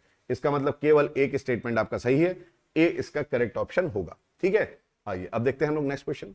यहां पर कह रहा है the defeat of an appropriation bill in a parliamentary vote would lead to the resignation of the government। आप एप्रोप्रिएशन बिल देते हैं जब आप बजट पेश करते हैं उससे पहले, राइट। तो एप्रोप्रिएशन बिल जो है आपका, एप्रोप्रिएशन बिल जो है अगर वो रिजेक्ट हो जाता है ना, वो एक्सेप्ट नहीं होता है, तो इसका मतलब ये है कि जो हमारी गवर्नमेंट है उनको रेजिग्नेशन देना है, ठीक। दूसरा क्या कहता है, unlike money bills Rajya Sabha has similar power as Lok Sabha in the case of appropriation bill. तो एप्रोप्रिएशन बिल की अगर बारे में बात करें तो मनी बिल जो हमारा है ना, जो मनी बिल होता है उसमें राज्यसभा हैज नो से, राज्यसभा की कोई उसमें भूमिका नहीं होती है, बस वो सजेशंस दे सकते हैं, ठीक है। यहां पर आप कह रहे हैं कि राज्यसभा हैज सिमिलर पावर, ये लोकसभा के बराबर इसके पास पावर होती है एप्रोप्रिएशन बिल के बारे में। तो एप्रोप्रिएशन बिल क्या मनी बिल है, क्या है ये? Appropriation bill have an automatic repeal clause by which the act gets repealed by itself after it meets the statutory purposes, ठीक है। तो यहां पर ये बोल रहा है कि ये ऑटोमेटिकली रिपील हो जाता है अगर ये अपने स्टैट्यूटरी जो पर्पस है उसको अचीव कर लेता है। तो यहां पर अगर हम लोग देखेंगे तो हमको यह पता चलेगा कि जैसे आप देखते हैं आर्टिकल 114 का क्लॉज 3 जो है हमारा कॉन्स्टिट्यूशन का, वो कहता है no amount can be withdrawn from the consolidated fund with the enactment of such a law by parliament, ठीक है। तो ये याद रखिएगा, कोई भी पैसा, कोई भी रुपए, कोई भी अमाउंट हमारे कंसोलिडेटेड फंड में नहीं निकाल सकता है जब तक कि पार्लियामेंट इस पे लॉ ना बनाए, ठीक है। The appropriation bill authorises the government to withdraw capital from the consolidated fund of India, ठीक है। Like a mini bill, the defeat of appropriation bill in parliament would lead to resignation of the government or a general election। तो पहला statement क्या था? पहला statement सही था, जैसे मनी बिल है वैसे ही एप्रोप्रिएशन बिल का भी केस है। Rajya Sabha only give recommendation for any amendments to this bill, ठीक है। तो जैसे मनी बिल में केवल रिकमेंडेशन होता है वैसे ही है, but it is prerogative of the Lok Sabha to either accept और reject the recommendation made by the Rajya Sabha. तो जैसे आप देखते हैं मनी बिल में भी वो माने चाहे ना माने, ये लोकसभा के ऊपर है कि वो राज्यसभा के रिकमेंडेशंस को मानता है कि नहीं मानता है। इसका मतलब राज्यसभा के पास वही सेम पावर नहीं है जो लोकसभा के पास है, तो स्टेटमेंट 2 गलत है। सिंस 2016, याद रखिएगा 2016 के बाद, 2016 से appropriation bill in India include an automatic repeal clause as a result of which the act is repealed after its purpose is met. तो ये एकदम सही है कि थर्ड स्टेटमेंट जो था आपका वो एकदम सही था। तो यहां पर आप देखेंगे तो आपका स्टेटमेंट 1 सही है, स्टेटमेंट 3 सही है, स्टेटमेंट सेकंड आपका गलत है। इसका मतलब बी ऑप्शन आपका क्या है, सही है, बी ऑप्शन आपका करेक्ट है, ठीक है। अब हम लोग अगर बात करें recently INS Vagir has been delivered to Indian navy, ठीक है। Which of the following statement is correct regarding INS Vagir, ठीक है। तो यहां पर याद रखिएगा वगीर जो है हमारा INS Vagir is a nuclear submarine based on scorpion class design. तो स्कॉर्पियन क्लास की बहुत सारे डिजाइन है, तो क्या ये स्कॉर्पियन क्लास का जो डिजाइन है वही है, ये न्यूक्लियर सबमरीन है। INS Vagir is a part of project 15B which is indigenously develop, देसी रूप में ये इसका विकसित हुआ है with technological assistant from Russia, ठीक है। तो ये इंडिजीनियस है, मतलब कि ये देसी है, स्वदेशी है ना, इसका विकास स्वदेशी हुआ है। ये प्रोजेक्ट 15B का पार्ट है जिसमें हमने टेक्नोलॉजिकल हेल्प ली है, किससे, रशिया से ली है। तो इसमें देखते हैं कौन सा स्टेटमेंट आपका सही है। तो यहां पर अगर हम लोग बात करें तो आपके दोनों स्टेटमेंट गलत है। क्यों? INS Vagir is a diesel electric attack submarine based on the scorpion class design. तो ये जो आपका है यहां पर आपको ये समझना है कि it is not a nuclear submarine, ये न्यूक्लियर सबमरीन नहीं है, बल्कि ये जो है डीजल इलेक्ट्रिक आपका अटैक मशीन है, ठीक है। पहला स्टेटमेंट गलत।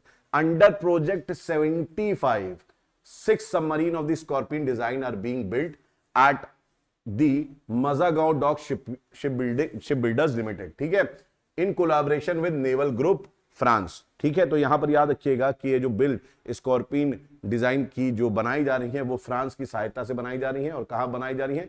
तो Mazagon dock shipbuilders limited जो है वो बना रहा है इसको। So far 5 submarines have been delivered, out of which 4 submarines INS Kalvari, INS Khanderi, INS Karanj और INS Vela are currently in the service, while the 6th submarine of this class INS Vagsheer is still under construction, ठीक है। तो वगशीर जो है वो still under construction है, ठीक है। तो इसका मतलब आपका जो सेकंड स्टेटमेंट था वो भी क्या हो गया, वो भी आपका गलत है, ठीक है। चलिए, इसका मतलब आपका दोनों गलत है, तो neither one neither two, D इसका ऑप्शन सही हो जाएगा। अब आते हैं हम लोग यहां पर सन टेम्पल के बाद बात करते हैं। Sun temple at Modhera, sun temple at Modhera has been added to the tentative list of UNESCO World Heritage Site। ये बात है टेंटेटिव में आ गया है। This sun temple was built by which of the following kings? तो यहां पर है आपका Narasimha Deva first of the eastern Ganga dynasty, second है आपका कत्यूरी किंग जो थे हमारे उनका, Bhima one of Chalukya dynasty, या आपका Devendra Varma of eastern Ganga dynasty, ठीक है। तो इसका करेक्ट आंसर क्या है? इसका करेक्ट आंसर आपके सामने है। The sun temple of Modhera is dedicated to the solar deity Surya, located at Modhera village of Mehsana district Gujarat, ठीक है। तो गुजरात में है ये, पहली चीज तो ये समझ लीजिएगा। It is situated on the bank river of Pushpavati, ये भी इंपॉर्टेंट है कि ये पुष्पावती रिवर पे सिचुएटेड है। इट वॉज बिल्ड आफ्टर 102627, मतलब आपका कॉमन एरा में, during the rain of Bhima one of Chalukya dynasty. आप जानते हैं कि जो गुजरात वाला रीजन है वहां पर क्या मिलता है? चालुक्य डायनेस्टी मिलता है। तो भीमा वन आपके जो थे चालुक्य डायनेस्टी के, उन्होंने बनाया था। Recently Gujarat Vadnagar town, the iconic sun temple at Modhera and the rock cut sculptures of Unakoti in Tripura have been added to the tentative list of world heritage site, ठीक है। तो रिसेंटली क्या, वडनागर टाउन आपका गुजरात का, the iconic sun temple at Modhera, और आपका ऊनाकोटी त्रिपुरा के बारे में हम लोग ने बात करी थी इससे पहले वाले में भी, ठीक है। ये जो है आपके किसमें ऐड हुए हैं? ये ऐड हुए हैं वर्ल्ड हेरिटेज साइट के टेंटेटिव लिस्ट में, ठीक है। अब बात आती है which of the National Human Rights commission with reference to National Human Rights Commission consider the following statements, ठीक है। अब देखेंगे हम लोग नेशनल ह्यूमन राइट्स कमीशन पे बहुत सारे क्वेश्चन आते हैं, है ना। The National Human Rights Commission is a constitutional body, पहला स्टेटमेंट। National Human Right Commission can not investigate the events which happened more than 1 year before the making of the complaints, ठीक है। तो कंप्लेंट्स आप ना करो, उससे पहले 1 साल पहले हो चुकी है वो घटना, तो उस पर वो नहीं कर सकता है, कहा जा रहा है। The committee which makes recommendation for the appointment of chairperson of NRC comprises the home minister as a member of statutory, ठीक है। तो यहां पर बताया गया है कि जो हमारे चेयरपर्सन ऑफ द एनआरसी हैं वो क्या होते हैं? The home minister as a member of statutory बनाए जाते हैं। तो आइए देखते हैं इसमें क्या सही है आपका, ठीक है। और हम देखेंगे इसमें पहला स्टेटमेंट छोड़ के सभी स्टेटमेंट सही है। NHRC is a non-constitutional body. It is a statutory body constituted in 1993 under the protection of human rights act 1993। तो ये हमारे संविधान में नहीं है, इसको एक एक्ट के माध्यम से बनाया है पार्लियामेंट ने।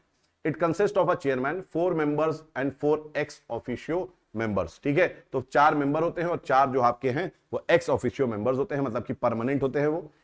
NHRC does not entertain regard to events which happened more than 1 year before the complaints। ठीक है, तो आपने कंप्लेन करी और से 1 साल पहले वो चीज हो सकती है, तो उसमें कोई भी NHRC ह्यूमन राइट्स कमीशन कुछ भी काम नहीं करेगा।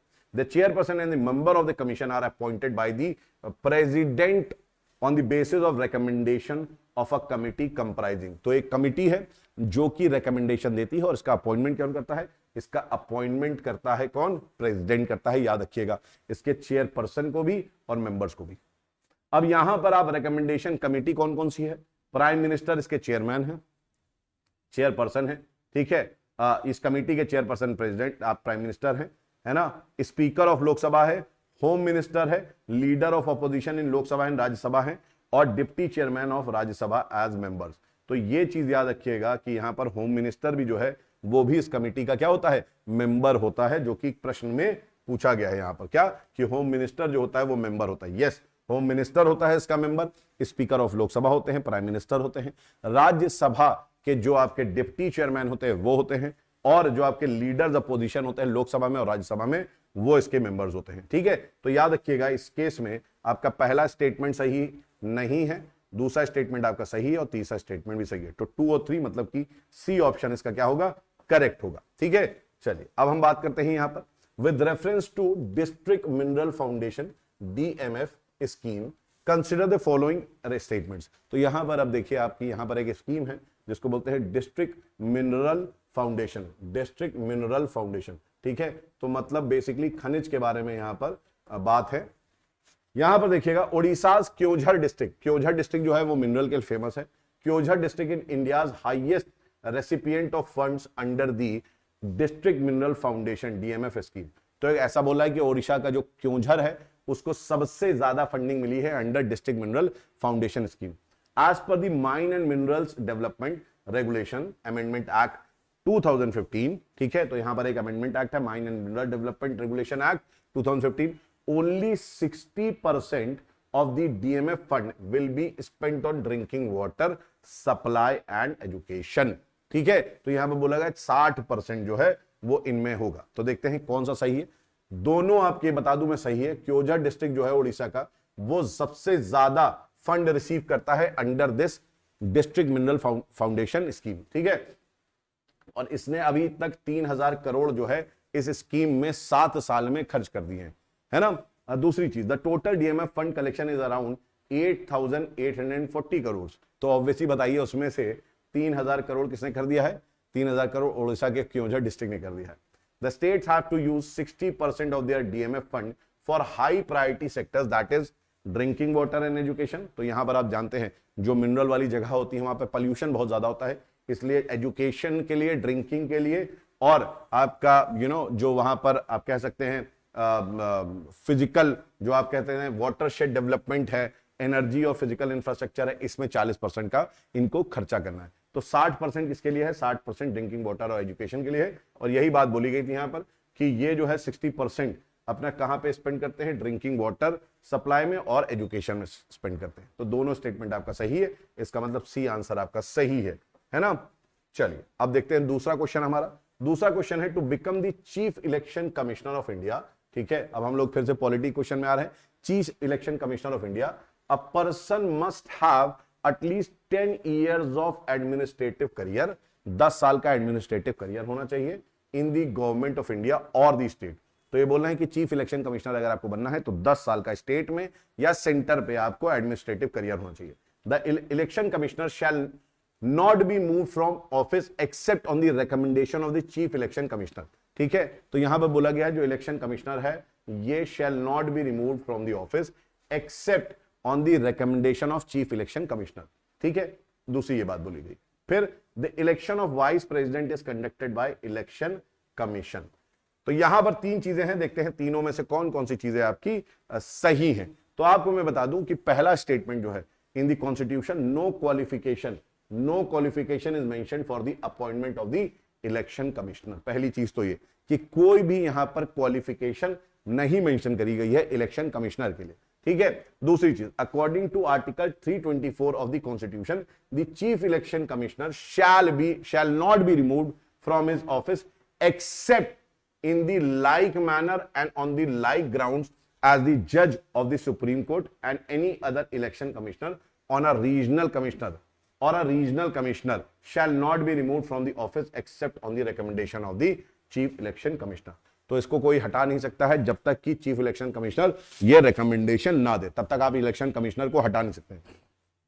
उसका चीफ इलेक्शन कमिश्नर है, जब वो बोलेगा कि नहीं इसका मैनर में कुछ गलती है, ठीक है, और ये जो है आप कह सकते हैं कि सुप्रीम कोर्ट का जज जिस ग्राउंड में हटाया जा सकता है उस ग्राउंड में उसको हटा सकते हैं, है ना, तो आपका यहां पर उसको हटाया जा सकता है, अदरवाइज उसको हटाया नहीं जा सकता, और ये भी चीफ इलेक्शन कमिश्नर तय करेगा।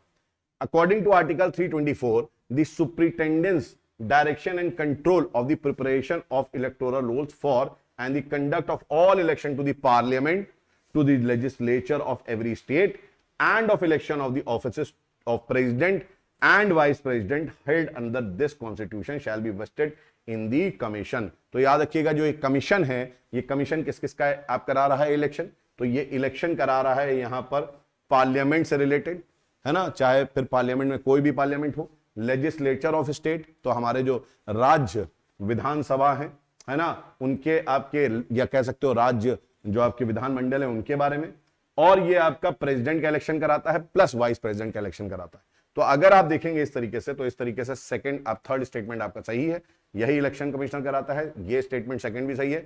इलेक्शन कमिश्नर केवल और केवल चीफ इलेक्शन कमिश्नर के रिकमेंडेशन पे हट सकता है, और ये गलत है क्योंकि यहां पर कोई भी क्वालिफिकेशन मेंशन नहीं होती है, ठीक है।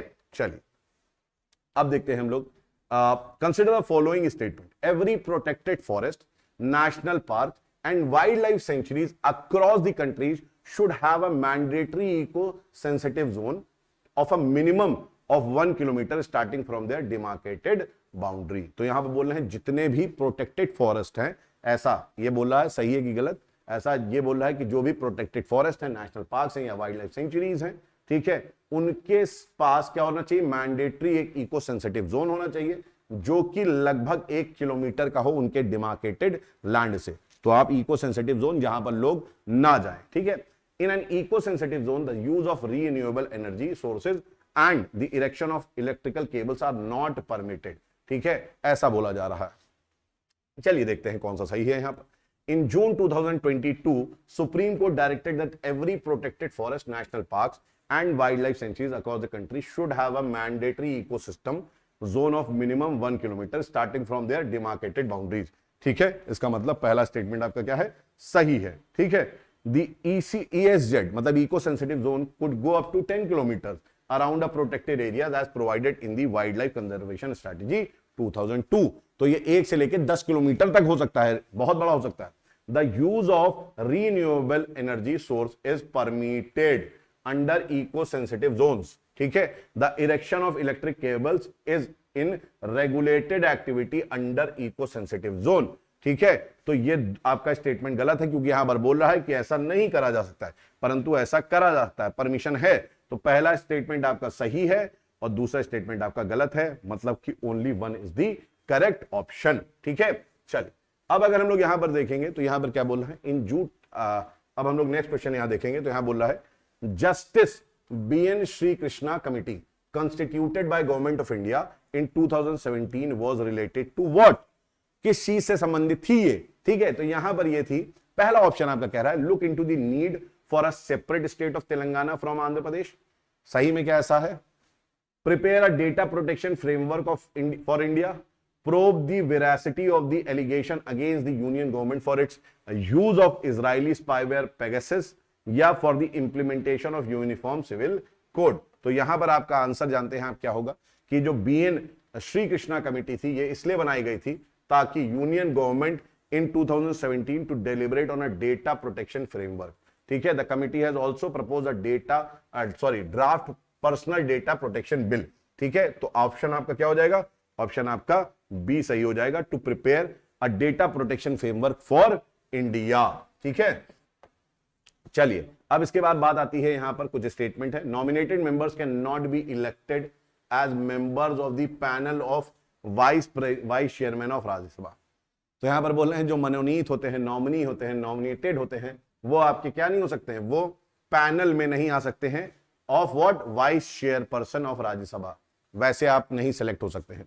Maximum of 238 members can be elected in Rajya Sabha as MPs. ठीक है, तो आइए यहां पर देख लेते हैं हम लोग। यहां अगर हम लोग बात करेंगे, any member of Rajya Sabha can be elected as a member of the panel of vice chairperson of Rajya Sabha. तो पहली चीज कि कोई भी मेंबर हो सकता है। Recently nominated Rajya Sabha member and athlete PT Usha is elected to the panel of vice chairman of the house. ठीक है, तो याद रखिएगा पीटी उषा जो है, पीटी उषा नॉमिनेटेड है ना। आप जानते हैं नॉमिनेटेड मेंबर्स होते हैं राज्यसभा में बहुत सारे, ठीक, बहुत सारे इन द सेंस कि आप जानते हैं कि प्रेसिडेंट जो है वो सेलेक्ट करते हैं कुछ लोगों को। The Rajya Sabha should consist of not more than 250 members and not 238, है ना, representing the state union territories and 12 members nominated by the president. तो ये भी सही है, ये भी सही है। याद रखिएगा यहां पर क्या बोला गया है, यहां पर बोला गया है कि टू बी इलेक्टेड, इलेक्टेड और नॉमिनेटेड में फर्क है। 12 आपके नॉमिनेटेड होते हैं प्रेसिडेंट द्वारा, 12 नॉमिनेटेड होते हैं और 238 क्या होते हैं, इलेक्टेड होते हैं। तो यहां पर सेकंड स्टेटमेंट भी आपका सही है, क्योंकि 12 आपके क्या है, नॉमिनेटेड हैं, और 238 आपके क्या है, 238 आपके स्टेट और यूनियन टेरिटरी के रिप्रेजेंटेटिव की तरह इलेक्ट होते हैं। तो आपका यहां पर स्टेटमेंट 1 गलत हो गया, स्टेटमेंट 2 आपका सही हो गया। तो ऑप्शन क्या हो गया आपका, ऑप्शन बी आपका सही हो गया। ठीक है, चलिए अब हम देखते हैं यहां पर दूसरी न्यूज को। Which of the following organisation publish the emission gap report. Emission gap report जो है ये कौन प्रेजेंट करता है, World Bank, inter governmental panel on climate change मतलब कि आईपीसीसी, ठीक है, या आपका यूनाइटेड नेशंस एनवायरमेंट प्रोग्राम, या ग्लोबल एनवायरमेंटल फैसिलिटी जीईएफ। तो यहां पर याद रखिएगा कि जो ये आपका एमिशन गैप रिपोर्ट है ये एनुअली पब्लिश करता है कौन, यूनाइटेड नेशंस एनवायरमेंट प्रोग्राम, जिसको बोलते हैं यूनेप। ठीक है, ये हमेशा यूनेप आपका क्या करता है, पब्लिश करता है। Recently, the 13th edition of UNEP emission gap report was published with the emission gap report 2022. The closing window, climate crisis calls for a rapid transformation of society. ठीक है, ये इसका टाइटल था, ये टाइटल था the closing window, climate crisis calls for the rapid transformation of societies. Collectively, G20 members are responsible for 75% of the global greenhouse gas emission. ठीक है, इस रिपोर्ट पे ये भी बताया जाता है कि जो हमारे G20 मेंबर्स हैं वो 75% रेस्पॉन्सिबल हैं ग्लोबल एमिशन के लिए। ठीक है, बताओ इतनी सारी कंट्री, उसमें 20 कंट्रीज या आप कह सकते हैं 20 और यूरोपियन कंट्रीज मिला के आपकी रिस्पॉन्सिबल है किसके लिए, ग्रीन हाउस गैस एमिशन के लिए। अब यहां पर क्वेश्चन आता है क्या, टॉम्ब ऑफ इतिमाद उद दौला, ठीक है, इसके बारे में बात करते हैं। Itimad ud Daula tomb is the mausoleum of, मतलब कि mausoleum of Mirza Ghiyas Beg and is located at Aurangabad Maharashtra. तो ये क्या सही है, we will see. The tomb in which red sandstone was used was build by his daughter Nur Jahan. ठीक है, तो यहां पर हम लोग देखते हैं क्या स्टेटमेंट सही है। यहां पर देखिएगा, Itimad ud Daula tomb is situated on the left bank of river Yamuna in Agra. अब एक चीज समझो तुम, ठीक है, रेड स्टोन महाराष्ट्र जैसी जगह में वैसे भी नहीं चल पाएगा, सेडिमेंट्री रॉक होता है, गल जाएगा। ठीक है, तो ये वो स्टेटमेंट वैसे ही गलत है, आगरा यूपी में है ये। ठीक है, Itimad Daula was the title given to Mirza Ghiyath Beg, father of Nur Jahan. ठीक है, तो स्टेटमेंट 1 आपका क्या है, गलत है। Marble and sandstone are used to build the tomb, तो ये स्टेटमेंट आपका सही है, आगरा में है ये। अब आते हैं हम लोग यहां पर, advection fog forms when cool moist air passes over a warm surface causing moisture to evaporate. Advection मतलब होता है क्या, चलने वाला। एडवेक्शन मतलब होता है क्या, कि आपका मोशन जिसमें होता है, horizontal motion. Radiation fog last for a few mornings on account of calm winds and western disturbances resulting in localised fog formation, whereas advection fog is larger in scale both in terms of the area covered and duration. तो बोला है advection fog जो है वो ज्यादा बड़ा होता है और ज्यादा लंबे समय तक होता है। Freezing fog forms when liquid droplets freezes on solid surfaces. ठीक है, तो इसमें देखते हैं क्या सही है क्या गलत है। तो हम यहां पर देखेंगे तो आपको पता चलेगा कि जो एडवेक्शन फॉर्म है ये कब फॉर्म होता है, ये तब फॉर्म होता है जब when warm moist air passes over a cool surface causing water vapor to condense। ठीक है, जब वाटर वेपर कंडेंस होंगे, इवापोरेशन कहां होगा, वाटर वेपर कंडेंस होंगे तभी तो वाटर ड्रॉपलेट बनेगी। तो पहला स्टेटमेंट आपका गलत है। Advection form mostly occurs when warm tropical air mass meet cooler oceanic water, तो पहला स्टेटमेंट आपका गलत है। Radiation fog episodes last for a few mornings on account of calm winds and western disturbances resulting in localized fog formation। ठीक है, in contrast advection fog is larger in scale both in terms of area covered and duration। if the wind blows in the right direction sea fog can be transported over coastal land areas। ठीक है, याद रखिएगा statement 2 सही है, advection fog ज्यादा बड़ा होता है रेडिएशन फॉग से। Valley fog is the result of mountain preventing dense air from escaping and in which the fog is trapped in the bowl of the valley and can last for several days। ठीक है, तो ये valley fog होता है। Valley fog आपका कहां पर होगा, पहाड़ी क्षेत्रों में होगा। आपका जो माउंटेनियस रीजन है, एल्प्स हो गया, एंडीज हो गया, रॉकीज हो गया, हिमालयस होगा, वहां पर मिलेगा आपको। Freezing fog is the result of liquid droplets freezing on solid surface cloud covered mountain top often see freezing fogs. तो स्टेटमेंट 3 भी आपका सही है। ठीक है, चलिए इसमें एक चीज याद रखिएगा, SAFAR forecasting system has categorised the recent fog episode in Delhi as radiation fog. ठीक है, तो रेडिएशन फॉग आपका दिल्ली हो गया, लखनऊ हो गया, है ना, इन एरियाज में आपका रेडिएशन फॉग आपको मिलेगा। अब यहां पर दिए हुए हैं कुछ प्रोटोकॉल कन्वेंशन, जैसे कि कार्टेजना प्रोटोकॉल, नगोया प्रोटोकॉल और स्टॉकहोम कन्वेंशन। तो यहां पर अगर हम लोग बात करें इसके सामने, तो क्या ये सही है या गलत है, वी नीड टू अंडरस्टैंड। क्या कार्टेजना प्रोटोकॉल जो है that is related to fair and equitable sharing of genetic resources, क्या ये सही बात है। Nagoya protocol protection and development of marine environment, और स्टॉकहोम जो है that is persistent organic pollutants. तो इनमें से कौन सा करेक्टली मैच है, आइए देख लेते हैं। यहां पर आपको पता चलेगा कि नगोया प्रोटोकॉल जो है, नगोया प्रोटोकॉल बायो सेफ्टी के लिए है। किसके लिए, बायो सेफ्टी के लिए नगोया प्रोटोकॉल था। आप sorry Cartagena, I am really sorry, Cartagena protocol था। नगोया प्रोटोकॉल जो था वो किसके लिए था, जेनेटिक रिसोर्सेस के फेयर एंड इक्विटेबल शेयरिंग के लिए था। और स्टॉकहोम जो था वो परसिस्टेंट ऑर्गेनिक पोल्यूटेंट के लिए था। इसका मतलब ये है कि अगर आप बात करेंगे तो आपको पता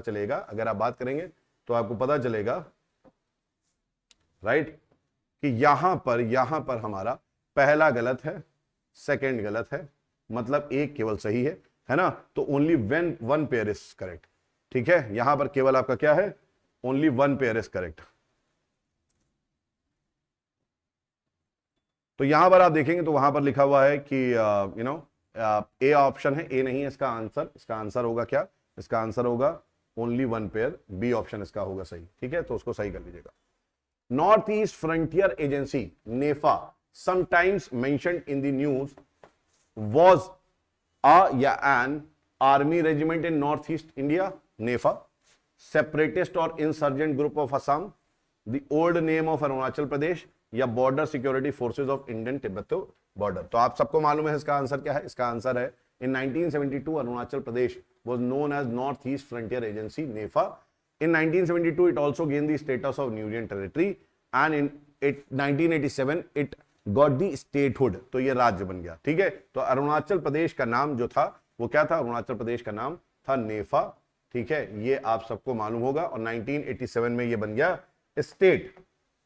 अब आपका एक क्वेश्चन आता है, कुछ स्टेटमेंट्स दिए हुए हैं, कुछ स्टेटमेंट है उनको हमको देखना है, तो आप लोग अपने OMR में मार्क करते चले सारी चीजें। In the case of appointment of a जज of Supreme Court other than the chief justice of India shall always be consulted. ठीक है, याद रखिएगा कि अगर हम अपॉइंटमेंट कर रहे हैं किसका, जज का, तो हम चीफ जस्टिस से जरूर कंसल्ट करते हैं। अगर हाँ ये जरूर है कि अगर आपका चीफ जस्टिस है तो उस केस में चीफ जस्टिस से नहीं करेंगे, ऐसा ये बोल रहा है। ठीक है, according to the constitution of India for the appointment of जजेस of high courts the president must consult the government of the respective state. तो जो हमारे गवर्नर हैं उनके साथ हमें ऐसा प्रेसिडेंट को कंसल्ट करना चाहिए अगर हाई कोर्ट के जजेस के बारे में बात हो रही है, उसके अपॉइंटमेंट के बारे में बात हो रही है। तो सही में क्या सही है कि नहीं। द कॉलेजियन सिस्टम, बहुत न्यूज में है collegian system, the collegian system of appointment of जजेस of Supreme court and high court has been given statutory status after the third जजेस केस 1998। ठीक है, तो आइए देखते हैं कौन सा स्टेटमेंट में सही है। हम अगर बात करते हैं आर्टिकल 124 के सेकंड क्लॉज के बारे में, तो उसमें कहता है एवरी जज of the supreme court shall be appointed by the president bye warrant under his hand and seal after consultation with such of the जजेस ऑफ द सुप्रीम कोर्ट। ठीक है, तो सुप्रीम कोर्ट से कंसल्ट करते हैं, है ना, and of the high courts in the state the president may deemed necessary for the purpose and shall hold office until he attains the age of 65 years. ठीक है, provided that in case of appointment of a judge other than the chief justice of India shall always be consulted। तो पहला statement सही है। As per Article 217 Clause 1, every judge of the High Court shall be appointed by the President by a warrant under his hand and a seal after consultation with the Chief Justice of India, the Governor of the state, and in case of appointment of a judge other than Chief Justice, the Chief Justice of the High Court is also consulted। तो आपका याद एकदम सही है कि जो governor हैं उनसे भी कंसल्ट लेना है। ठीक है, तो ये स्टेटमेंट 2 आपका सही है। Collegium system is a system of appointment and transfer of judges that has evolved through the judgment of Supreme Court and not by the act of Parliament or by the provision of the Constitution। इसका मतलब आपका जो third statement है ये क्या है, ये गलत है, ये सही नहीं है। ठीक है, इस हिसाब से आपके 2 स्टेटमेंट सही हैं और तीसरा स्टेटमेंट आपका गलत है। अब यहां पर अगर हम लोग बात करेंगे तो यहां पर एक और क्वेश्चन आपका है, the strategy for sustainable development goal 3 is on ensuring health care for all at all ages. ठीक है, देखो एक चीज समझोगे, सस्टेनेबल डेवलपमेंट 17 गोल्स हैं, 17 गोल्स के 17 गोल्स आपको याद होने चाहिए। यहां पर बात कर रहा है सस्टेनेबल गोल 3 जो है, ठीक है, ये किसके बारे में बात कर रहा है, health care for all at all ages. तो जितने भी आपके लोग हैं उनकी हमें हेल्थ केयर की ध्यान रखना है। The outcome of the Astana conference organised by WHO and UNDP stated that primary health care PHC is essential for fulfilling the UHC objective। ठीक है, तो याद रखिएगा यहां पर ये बात है। तो पहला स्टेटमेंट जो है आपका सही है, पहला स्टेटमेंट सस्टेनेबल गोल का जो है, ठीक है, थर्ड का make a bold commitment to end the epidemics of AIDS, tuberculosis, malaria and other communicable diseases by 2030। The aim is to achieve universal health coverage। ठीक है, UHC मतलब क्या होता है, universal health coverage, and provide access to safe and affordable medicine and vaccine for all. तो सबके लिए affordable हो ऐसी दवाई, ऐसी वैक्सीन आपकी होनी चाहिए। तो स्टेटमेंट फर्स्ट आपका सही है। इन 2018 में एस्टेना कॉन्फ्रेंस हुआ था organised by WHO and UNICEF put out a declaration stating that primary health care is essential for fulfilling the universal health coverage objective। ठीक है, तो यहां पर आपका सेकंड स्टेटमेंट क्या हो जाएगा, गलत हो जाएगा, क्योंकि यहां पर क्या दिया हुआ है, यहां पर दिया हुआ है UNDP नहीं है, ये क्या है, यूनिसेफ है। ठीक है, तो याद रखिएगा WHO और यूनिसेफ ने अस्ताना कॉन्फ्रेंस में ये बात अस्ताना कॉन्फ्रेंस में बोली थी। ठीक है, तो पहला स्टेटमेंट सही, दूसरा स्टेटमेंट गलत। अब यहां पर आ गया है आपका 43rd क्वेश्चन, जो कि बात कर रहा है यूनाइटेड नेशंस कन्वेंशन के बारे में for the law of the sea. ठीक है, जिसको हम बोलते हैं यूएन क्लॉज।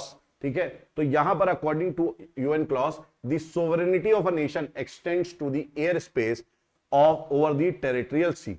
ठीक है, तो ये क्या बोल रहा है, ये बोल रहा है कि जो यूएन क्लॉज है इसमें सोवरेनिटी की बात करी है नेशन की, ये एक्सटेंड होता है, it extends to the air space over the territorial sea. तो जो टेरिटोरियल सी है उसके ऊपर जो एयर है वो भी आपके एक टेरिटरी का पार्ट होता है, ऐसा बोल रहा है। The decision of UNCLOS are binding on its member states. ठीक है, तो ये यूएन क्लॉज का आपका निर्णय होता है वो बाइंडिंग होता है, सबको फॉलो करना पड़ता है। Both India and USA have signed the UN clause but did not ratify it. तो इन्होंने बोला साइन तो करा है बट सत्यापित नहीं करा है, रेटिफाई नहीं करा है इसमें, है ना। तो यहां पर क्या सही है, देखिए यहां पर अगर आप थर्ड स्टेटमेंट देखेंगे, Indian sign UNCLOS in 1982 and ratified in 1995, whereas USA signed but did not ratify. ठीक है, तो यहां पर आप देखेंगे तो ये क्या है, ये आपका स्टेटमेंट जो थर्ड है, ये स्टेटमेंट थर्ड क्या कहता है कि both India and USA have signed the UN clause but did not ratify. तो ये गलत स्टेटमेंट है। क्यों, क्योंकि इंडिया ने यहां पर रेटिफाई कर दिया है, यूएसए ने भले ही नहीं करा है। ठीक है, सेकंड स्टेटमेंट क्या कहता है, UN clause verdicts legally binding on member states. तो सेकंड एकदम सही है, जो यूएन क्लॉज ने वर्डिक्ट दिया उसको जिसके भी उसके सदस्य हैं, जितने भी सदस्य सबको मानना पड़ेगा। ठीक है, फिर उसके बाद आता है sovereignty of a coastal state. ठीक है, तो यहां पर आपके कोस्टल स्टेट्स हैं। कोस्टल स्टेट्स के बारे में अगर हम लोग बात करें तो इसकी लैंड टेरिटरी है ना, it extends beyond its land territory and internal waters. It also extends to the air space over the territorial sea as well as to its bed and subsoil। तो स्टेटमेंट आपका सही है, मतलब कि जो उसके नीचे की मिट्टी है वाटर के, वो भी आपका एक्सटेंड होती है, वो भी किसी टेरिटरी का पार्ट होता है, और जो वाटर के ऊपर एयर है वो भी टेरिटरी का पार्ट होगा। ठीक है, ये याद रखिएगा। अब हम लोग अगर बात करेंगे तो यहां पर हम लोग बात करने जा रहे हैं about Matsya 6000 recently seen in the news. क्या है Matsya 6000? A breed of fish with high vitamin B12, a patrolling vessel of Indian coast guard, vehicle for the exploration of deep sea resources, या स्कीम लॉन्च्ड बाय GOE मतलब GOI government of India to make India the largest fish producing country in the world. तो यहां पर आप देखेंगे तो आपका क्या है, Matsya 6000 is the submarine vehicle which is being designed and developed by the National Institute of Ocean Technology for the exploration of deep sea resources like minerals। ठीक है, तो ये चीज याद रखिएगा। Samudrayaan mission is aimed at sending 3 personnel to 6000 meter depth in the vehicle called मत्स्य 6000। तो याद रखिएगा कि यहां पर 6000 मीटर की गहराई मतलब 6 किलोमीटर की गहराई तक भेजने का, मतलब जो डीप सी होता है, आप जानते हैं इस प्रकार से, इस तरीके से जो हमारा सी होता है, इस तरीके से जो हमारा सी होता है, वो सी क्या है, वो सी आपका 6 किलोमीटर की डेप्थ तक होता है। ठीक है, सी जो होता है वो कितना होता है, 6 किलोमीटर की डेप्थ तक होता है। ठीक है, तो यहां पर ये चीज बोली गई, it has an endurance of 12 hours and under normal operations and 96 hours in case of emergency for human safety. ठीक है, तो 12 घंटे तक होता है, लेकिन आपका इमरजेंसी के केस में 96 घंटे तक भी मैनेज किया जा सकता है। अब यहां पर आपके सामने हम बात करें तो यहां पर है आपका क्या, Mudumalai tiger reserve. Mudumalai tiger reserve is the part of Agasthyamalai biosphere reserve. ठीक है, तो यहां पर यह बोला जा रहा है, यहां पर यह बोला जा रहा है कि आपका जो मधुमलाई टाइगर रिजर्व है, ठीक है, मधुमलाई टाइगर रिजर्व यह आपका अगस्त्य मलाई बायोस्फीयर रिजर्व का पार्ट है and is located on the border of Tamil Nadu and Kerala state. ठीक है, ये कहां पर है, केरला स्टेट और तमिलनाडु के बॉर्डर पे है। Mudumalai tiger reserve is among the 14 Indian tiger reserve that were awarded the conservation assured tiger standard, जिसको बोलते हैं CATS status for effective management of target species. ठीक है, तो यहां पर अगर हम लोग देखना चाहें तो यहां पर हम लोग देखेंगे कि Mudumalai tiger reserve is located in the Nilgiri district of Tamil Nadu. ठीक है, ये कहां पर है, नीलगिरी डिस्ट्रिक्ट ऑफ तमिलनाडु में है, in the junction of Karnataka, Kerala and Tamil Nadu. It is a part of Nilgiri biosphere reserve and not Agasthyamalai biosphere reserve. ठीक है, तो पहला स्टेटमेंट गलत हो गया आपका। The reserve has a common boundary with Wayanad wild life sanctuary Kerala में जो है on the west, and Bandipur tiger reserve जो कि कर्नाटका में है ऑन द नॉर्थ। स्टेटमेंट 1 आपका क्या है, गलत हो गया। Yes, the Mudumalai tiger reserve is among the 14 Indian tiger reserve that were awarded the conservation assured tiger standards status. तो स्टेटमेंट 2 आपका सही हो गया। ठीक है, अब हम अगर बात करें यहां पर तो यहां पर आता है आपका 46 क्वेश्चन, जो कि बात करता है किसके बारे में, प्रेसिडेंट में नॉट इंक्लूड इन और exclude any tribal community from the central list of scheduled tribes without consultation of the government of the state. तो ये कह रहा है प्रेसिडेंट बिना गवर्नर के कंसल्टेशन के किसी भी ट्राइबल कम्युनिटी को central list of scheduled tribe से हटा नहीं सकती है। ठीक है, देखते हैं। The state legislature have the power to include any tribe in the scheduled tribe list in relation to that state. और जो हमारा स्टेट लेजिस्लेचर है, ठीक है, जो विधान सभा हमारी है, उसके पास पावर होती है कि वो किसी भी ट्राइब को इंक्लूड कर ले शेड्यूल्ड ट्राइब लिस्ट में। वाकई में ऐसा है क्या, वी विल सी। यहां पर देखते हैं हम, तो अकॉर्डिंग टू आर्टिकल 342 पार्लियामेंट में बाय लॉ इंक्लूड और exclude from the central list of scheduled tribe but consultation of the state is not required. तो गवर्नर का कोई भी है ना, या स्टेट का कोई भी आपको कंसल्टेशन की जरूरत नहीं है। द प्रेसिडेंट में with respect to any state or union territory and where it is a state after consultation with the government thereof by public notification specify the tribes of tribal communities or parts of the groups within the tribes or tribal communities which shall for the purpose of this constitution be deemed to be scheduled tribe in the relation to that state of union territory। तो basically कुल मिला के बोलना चाह रहा है कि जो प्रेसिडेंट है हमारा, वो प्रेसिडेंट जो है वो क्या करेगा, वो आपका डिसाइड करेगा, and it is not the state जो डिसाइड करेगी। So the state legislature have no power to include any tribe in the scheduled tribes list in relation to the state. तो किसी भी राज्य का हो, राज्य के पास कोई शक्ति नहीं है। शक्ति किसके पास है? शक्ति प्रेसिडेंट के पास है। वही बता सकता है कि ये जो जनजाति है, ये जो आपकी कम्युनिटी है, ये शेड्यूल्ड ट्राइब में आएगी कि नहीं आएगी। ठीक है, तो दोनों स्टेटमेंट आपके गलत हैं इसका मतलब, और आपका ऑप्शन जो है वो डी सही होगा। अब यहां पर देखिए आर्टिकल 75 क्या बात करता है? नो कॉन्फिडेंस मोशन के बारे में। Can be moved in the Lok Sabha by any member with a valid reason. ठीक है, तो ये कह रहा है कि कोई भी मेंबर वैलिड रीजन के साथ नो कॉन्फिडेंस मोशन ला सकता है। अनुच्छेद 75 में, आर्टिकल 75 में ऐसा बोला गया। The defeat of the money bill in Lok Sabha leads to the resignation of the government. तो ये तो हमने अभी देखा ही था। If the censure motion is pass, the government has no compulsion to resign. ठीक है, अब यहां पर हम लोग देख लीजिए क्या बात करते हैं। No confidence movement can be moved in the Lok Sabha by any member without giving any reason. Without giving any reason, the motion is moved if a minimum of 50 members of the opposition support it. ठीक है, तो 50 लोग support करेंगे तो without reason आपका ये लाया जा सकता है। 75 आर्टिकल जो है specifies that the council of ministers shall be collectively responsible to the house of the people and there is no mention of a no confidence motion. All it indicates is that the majority of Lok Sabha members must be with the Prime Minister and his cabinet. ठीक है, ये बात बोली गई है यहां पर। तो अगर आप जो देख रहे हैं यहां पर लोग पार्टी के साथ हैं, अगर प्रेसिडेंट प्राइम मिनिस्टर के साथ है, इसका मतलब माना जाता है पार्टी के साथ है। Yes, the defeat of money bill in the Lok Sabha leads to the resignation of the government. Obviously बात है, अगर मनी बिल जैसे कि आपका बजट है ना, वो पास नहीं हुआ तो देन इट मींस कि आपकी सरकार ऑटोमेटिकली आपको क्या करना है? रेजिग्नेशन देना है। The government is not impacted by the censure movement being passed by the house.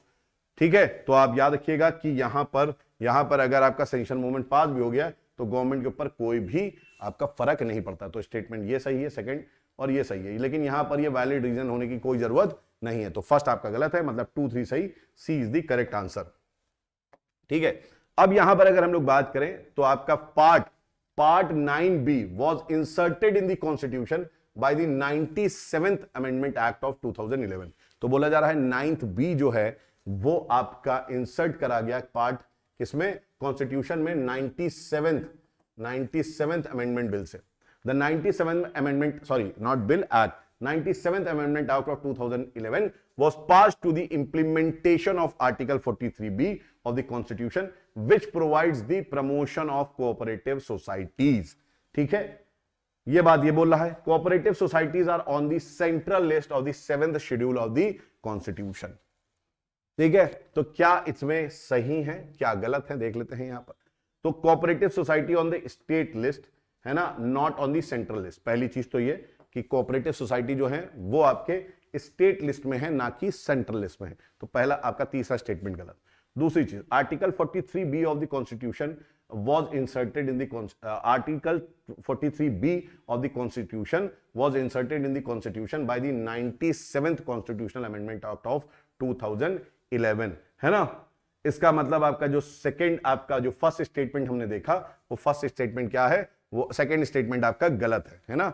Second statement क्या कह रहा है? सेकंड स्टेटमेंट कह रहा है कि 43 जो आपका है कॉन्स्टिट्यूशन है ना, ये क्या करता है? प्रमोशन ऑफ कोऑपरेटिव सोसाइटी करता है ना। और ये बोला गया है कि यहां पर the 97th was pass to the implementation of article 43 of the constitution. ऐसा नहीं है ना, जबकि हमने क्या देखा, क्या है यहां पर article 43B of the constitution was inserted in the constitution, है ना, ये चीज याद रखिएगा। द 97th आपका एक जगह कह रहा है कि वो 43B को फॉलो करता है, यहां बोला है वो इंसर्ट करता है। The 97th amendment act added part 9B in the constitution which is entitled as the cooperative society। Article 243ZH से लेके आर्टिकल 243ZT तक ये जो है आपका रहता है, इसके बारे में आपके बात कही गई है। अब यहां पर आप देखिए तो बहुत इंपॉर्टेंट बात है, nuclear fusion needs a lot of energy and pressure to process happen. ठीक है, यहां पर आपका बहुत ज्यादा आपको क्या जरूरत होती है? एनर्जी की और प्रेशर की जरूरत होती है, तभी आपका वो प्रोसेस हो पाएगा, ऐसा न्यूक्लियर फ्यूजन में कहा जा रहा है। The sun along with all other stars is powered by the nuclear fusion reaction. ठीक है, तो सन तो आप जानते ही हैं, इसके बारे में तो आप लोग जानते ही हैं। तो यहां पर nuclear fusion needs a lot of energy to overcome the Coulomb barrier और the threshold beyond which nuclear repulsion yields to attraction. ठीक है, तो आपका पहला स्टेटमेंट सही बात है। Because hydrogen has just one proton it needs the lowest amount of energy, hence its ubiquity in fusion, है ना। मतलब कि यहां पर क्या है कि इसको लोएस्ट अमाउंट ऑफ एनर्जी चाहिए होती है, क्योंकि हाइड्रोजन जो है वो केवल और केवल एक प्रोटॉन रखता है। Fusion ignition occurs when a reaction produces more energy than it uses and becomes self sustaining. तो स्टेटमेंट आपका क्या 1 सही है। दूसरी चीज, all star and sun produces energy through nuclear fusion, तो सेकंड स्टेटमेंट भी सही है। मतलब आपकी ये दोनों स्टेटमेंट सही हैं और इसका मतलब आपका आंसर जो है वो सी सही है, ठीक है। अब लास्ट क्वेश्चन आपका है, which of the following statement best describes biosimilar, ठीक है। तो बायोसिमिलर क्या है, एक ड्रग है that close in structure and function to a biological medicine which is made from a living system, पहला ये बोल रहा ऑप्शन। दूसरा कह रहा है it is a virus which has similar mRNA, और फिर ये कह रहा है products derive from the same living organism, ये होता है बायोसिमिलर, या species categorised with same genome, ये है। तो इसका ऑप्शन आपका क्या है, इसका ऑप्शन है A, a biosimilar is a type of drug that is very close in structure and function to a biological medicine which is made from in a living system such as yeast, bacteria और animal cell, ठीक है। तो याद रखिएगा ये जो है बहुत सिमिलर होता है yeast, bacteria, animal cell से जो आपका बनता है मेडिसिन, उसी तरीके से बायोलॉजिकल मेडिसिन ये कहलाता है, और ये एक ड्रग है, ये क्या है, ड्रग है। Biosimilar has a structure that is highly similar to but not exactly the same as the brand name biological, ठीक है। ये चीज याद रखिएगा कि इसका स्ट्रक्चर हाईली सिमिलर होता है but not exactly the same as the brand name biological, ठीक है। The first biosimilar was approved in Europe in 2006 but they have only been available in the United States since 2015, ठीक है। तो दोस्तों ये हम लोग ने आज के 50 इंपॉर्टेंट न्यूज कवर करे। आई होप आपका रिवीजन इससे हुआ होगा। ये याद रखिएगा रिवीजन है, ये याद रखिएगा रिवीजन है, क्योंकि यहां पर जो भी वीक में आपकी न्यूज रहती हैं आर्ट एंड कल्चर से, इकोनॉमी से, साइंस एंड टेक्स से, पॉलिटी से, ज्योग्राफी से, एनवायरमेंट से, वो सब यहां पर कवर करा जाता है, ताकि आप प्रीलिम्स में आप जब इन क्वेश्चंस को देखें तो आप बहुत कंफर्टेबल फील करें। तो इसमें आपको करना कुछ नहीं है, पीडीएफ को डाउनलोड करना है और एंजॉय करने हैं इन सभी क्वेश्चंस को, बार बार 1-2 बार आपको देखना है और आपकी सारी तैयारी कंप्लीट हो जाएगी। तो दोस्तों आज के लिए इतना ही from my side, thank you, take care, bye bye.